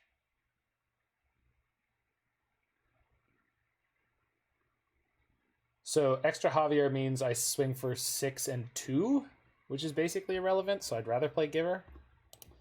I'm going to play Giver. Let's play Ranger-Captain, get a Giver, and then play a Giver. Then they don't know I have 2.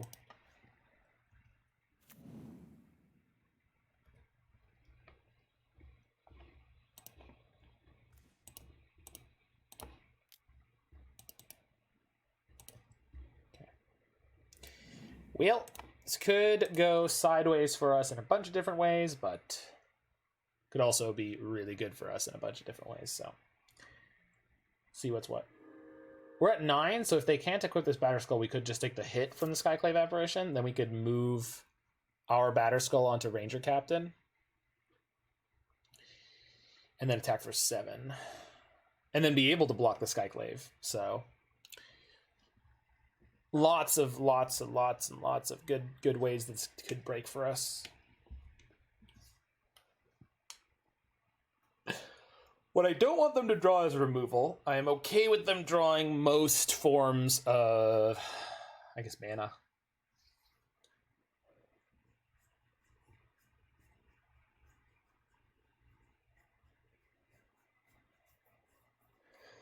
I do like that they are definitely playing Ice Fang Codal. And Fervent Champion has first strike, so it's like, we're good. Ice Fang. I'm not afraid of no ghosts. Or snakes. Turned on or otherwise. Goes to combat, sure. Oh, but if I... Alright, we're tossing Ranger-Captain here. Because if this hits us, it picks off our Giver, and we really want that card right now.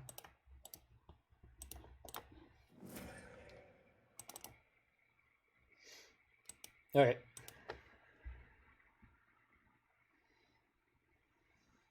No soup for you, opponent. They can move their Sword of Fire and Ice. They could also equip their Batterskull.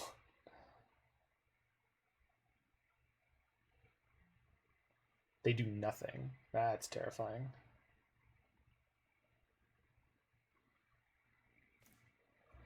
Okay, so would I rather cycle my Canyon or a Soul Guide Lantern first? I guess the Lantern?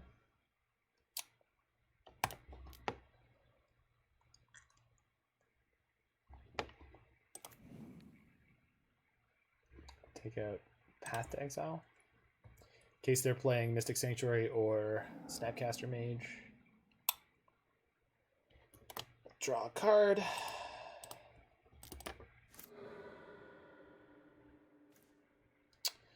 It's not the best draw.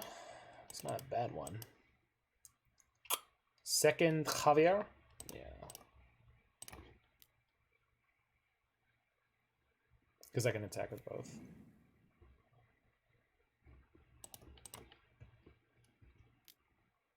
Doo-doo. Okay, they auto-targeted properly. Good. What are they doing? Do they have a Path to Exile? Because I have a Giver.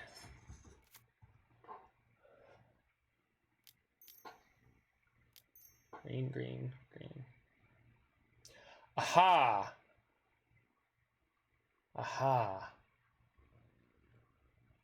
So I can Helix their Stoneforge here?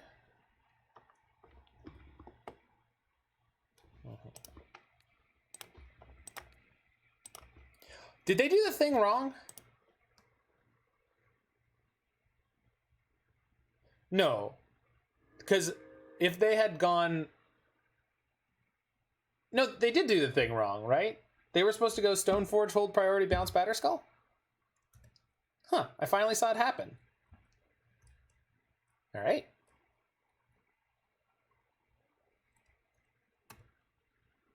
Someone put it on the scoreboard. My opponent could have gone for one of those teeny tiny edge case plays, and they didn't, and they got. So Don't say it doesn't happen. Ugh. And I'm mostly talking to me, because I'm the kind of person who's like, nah, I don't need to do that. What, they got Lightning Bolt. Who's gonna Lightning Bolt? What kind of maniac would play Lightning Bolt there? I'm just saying.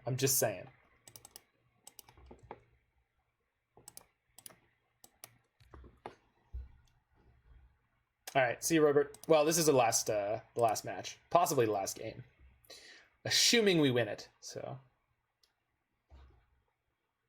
but more importantly,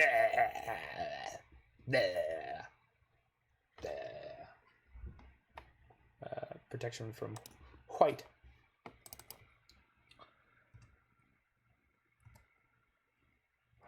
Still happy you queued for Mana Trader's Vintage. You are, or I am? Oh, yeah, I am too. It's because I tried to queue for Modern twice, the format that I actually know, and failed. And then I just jammed a bunch of Vintage in like 3 days, and it was like, guess we qualified. Why are they pathing the Giver now?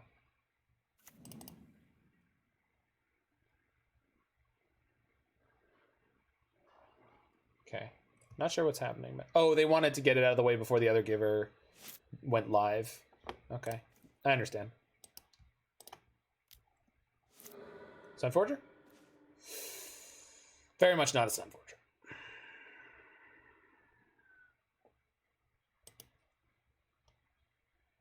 Okay, we're gonna go attack, and then we're gonna equip Batterskull to give her runes. You heard me.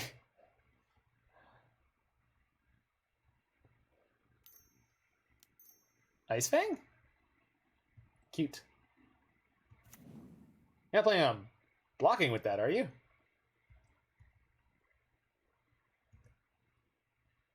Please?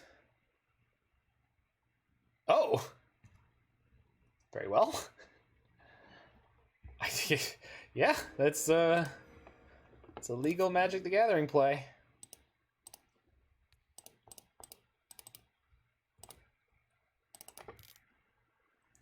All right, here's my 5/6 beefcake. Stepmom is swole. Jeez, I wish my stepmom looked like that. Oh my god. So hot.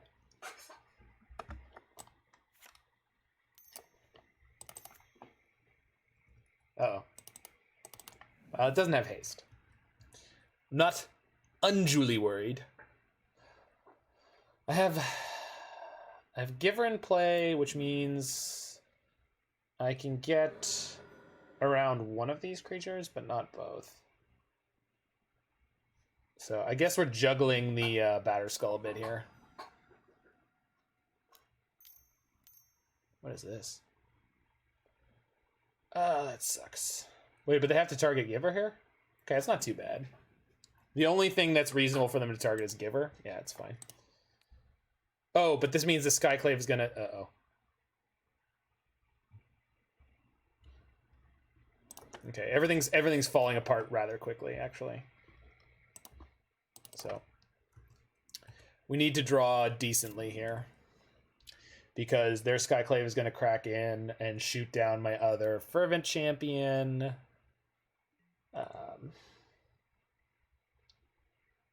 They're getting an extra card draw. We can't break through here.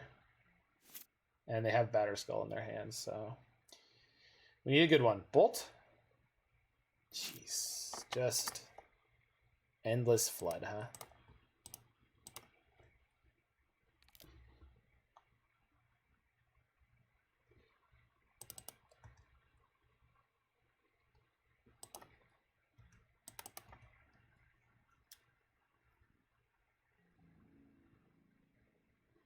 Sure.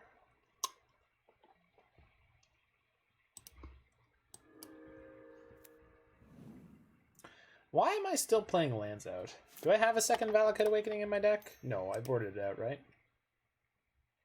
No, I left it in. Alright, so I'm just being bad. Alright. It's okay. They're just also going to play a Batterskull. It's fine, it's fine, it's fine. It's just a little bit on fire. It's still good, it's still good.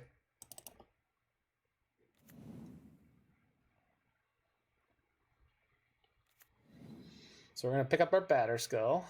And we're totally, maybe, possibly, definitely going to be totally screwed. But maybe not.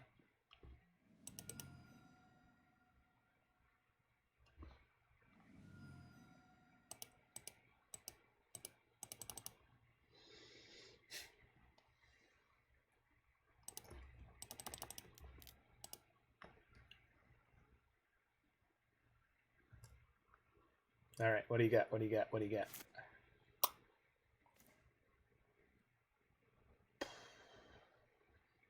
Sure.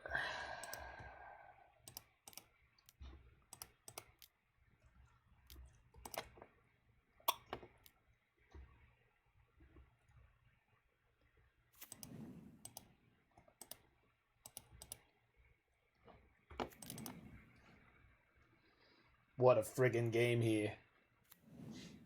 This game was sweet, actually. Skyclave's back and forth. Oh, no. Okay. I was like, no, Uro's finally coming down after I tucked my my rest in peace forever ago. Oh, no. No, the life gain. Okay. We've definitely hit the point of the game where we're in trouble.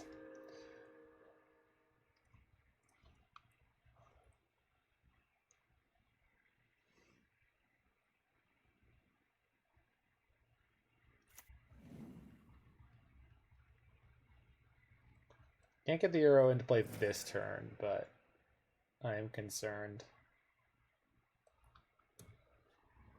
about the coming doom.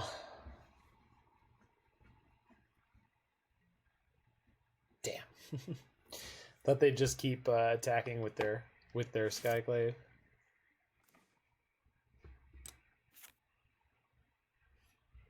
Not the worst card I've ever drawn.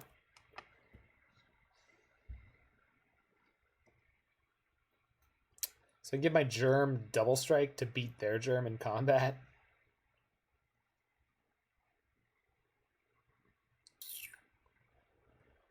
Or we could just move on to the next game, because that Uro's coming back. Yeah, we're just done here. We're not going to get over it. I would rather I'd rather move on to game 3 here. They pulled it back beautifully.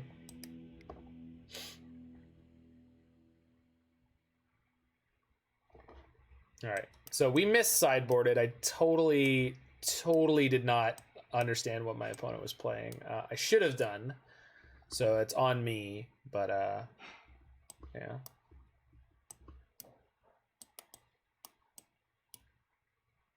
All right, 2 more cuts. Voice is okay-ish. It hoses their Ice Fangs pretty well.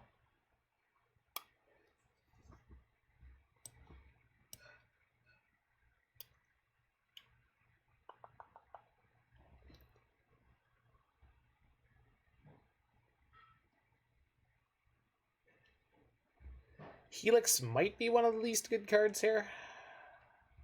Just because it's clunky.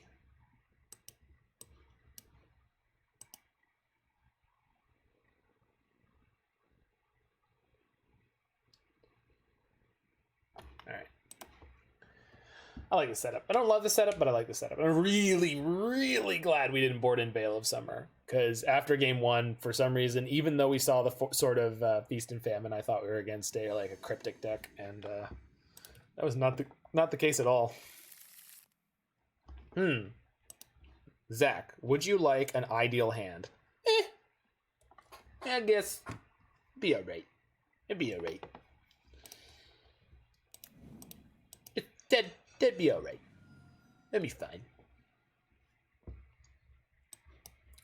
What if everything that I played from turn 1 wants them to path it? What then? Is that a good choice? Feels like a good choice. Noble. Would I rather Stoneforge or... No, Stoneforge. Stoneforge. We're playing Stoneforge.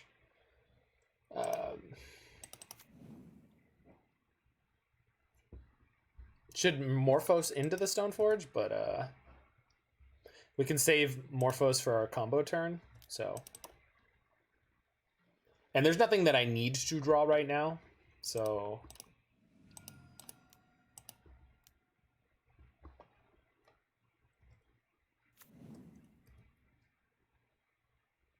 So hopefully they don't have Skyclave here. That would be the kick in the teeth. I mean, they could also have Path, so there's lots of ways this could go sideways immediately. Okay, that does not cast Skyclave Apparition. Okay.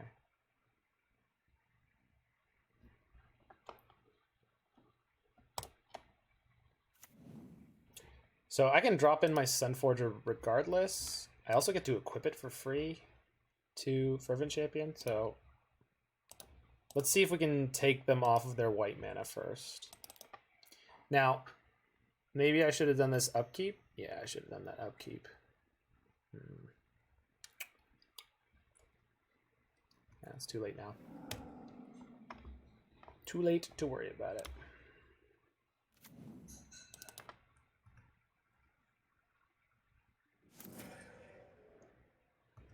But we can equip Sunforger, crack for 5, and then activate it next turn. So that's not too bad.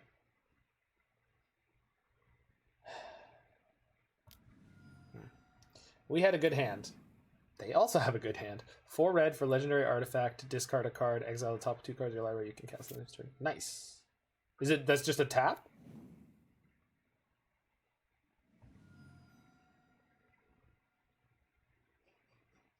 That can't actually be the text, right?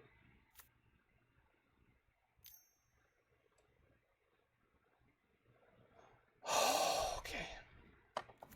It's okay. We could just top deck a Fervent Champion and be in okay shape.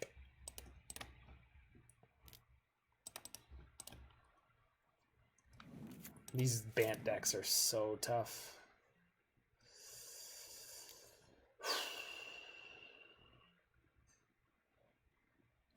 Maybe not that tough.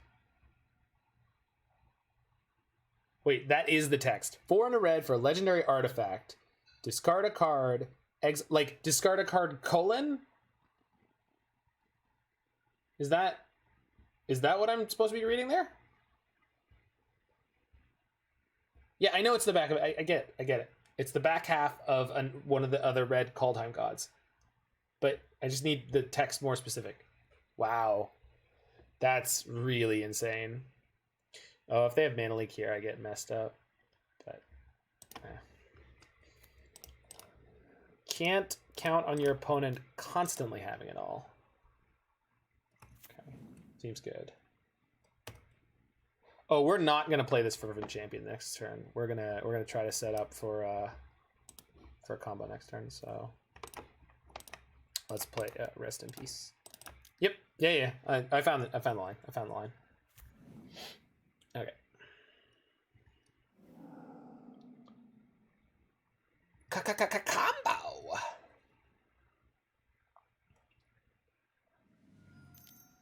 Another. Yeah, that's. All right. We'll probably definitely not be okay, but maybe. Opponent's only at 15, so I have enough mana to do the full combo. They're going full aggro, which this says to me they have a plan, but maybe not.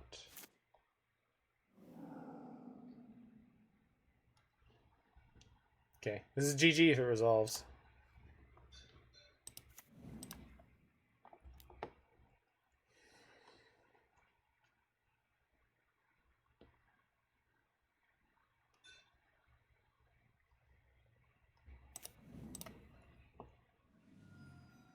Well, it should be. I'm going to make sure I have as much red mana as possible here, and I'm going to try to start off.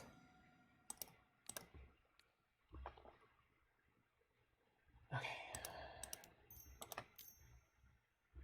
So.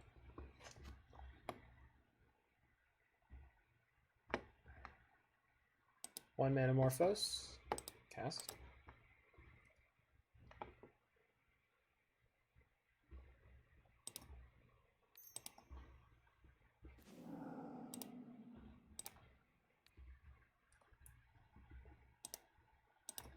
a 2, a Manamorphose.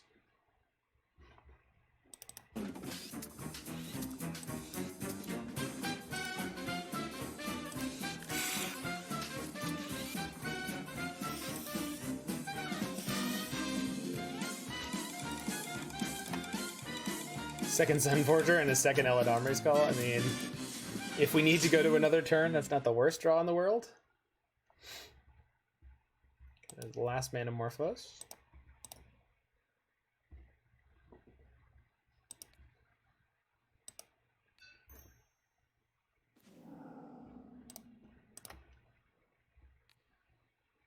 So we'll play this one.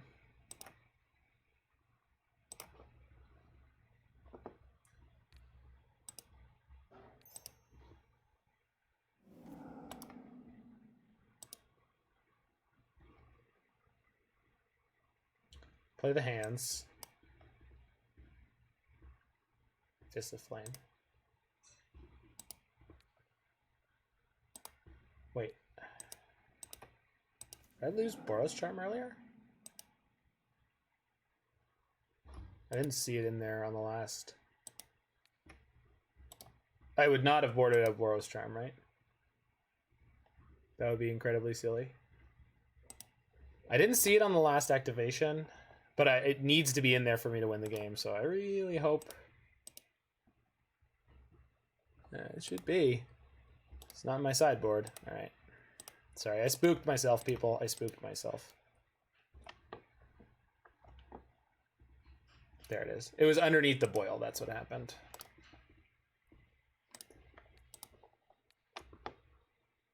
All right.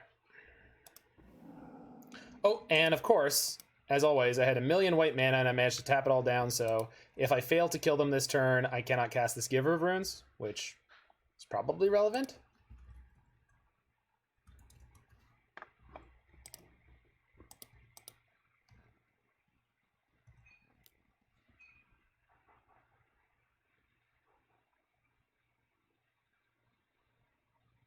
My opponent went through the full grieving phase here.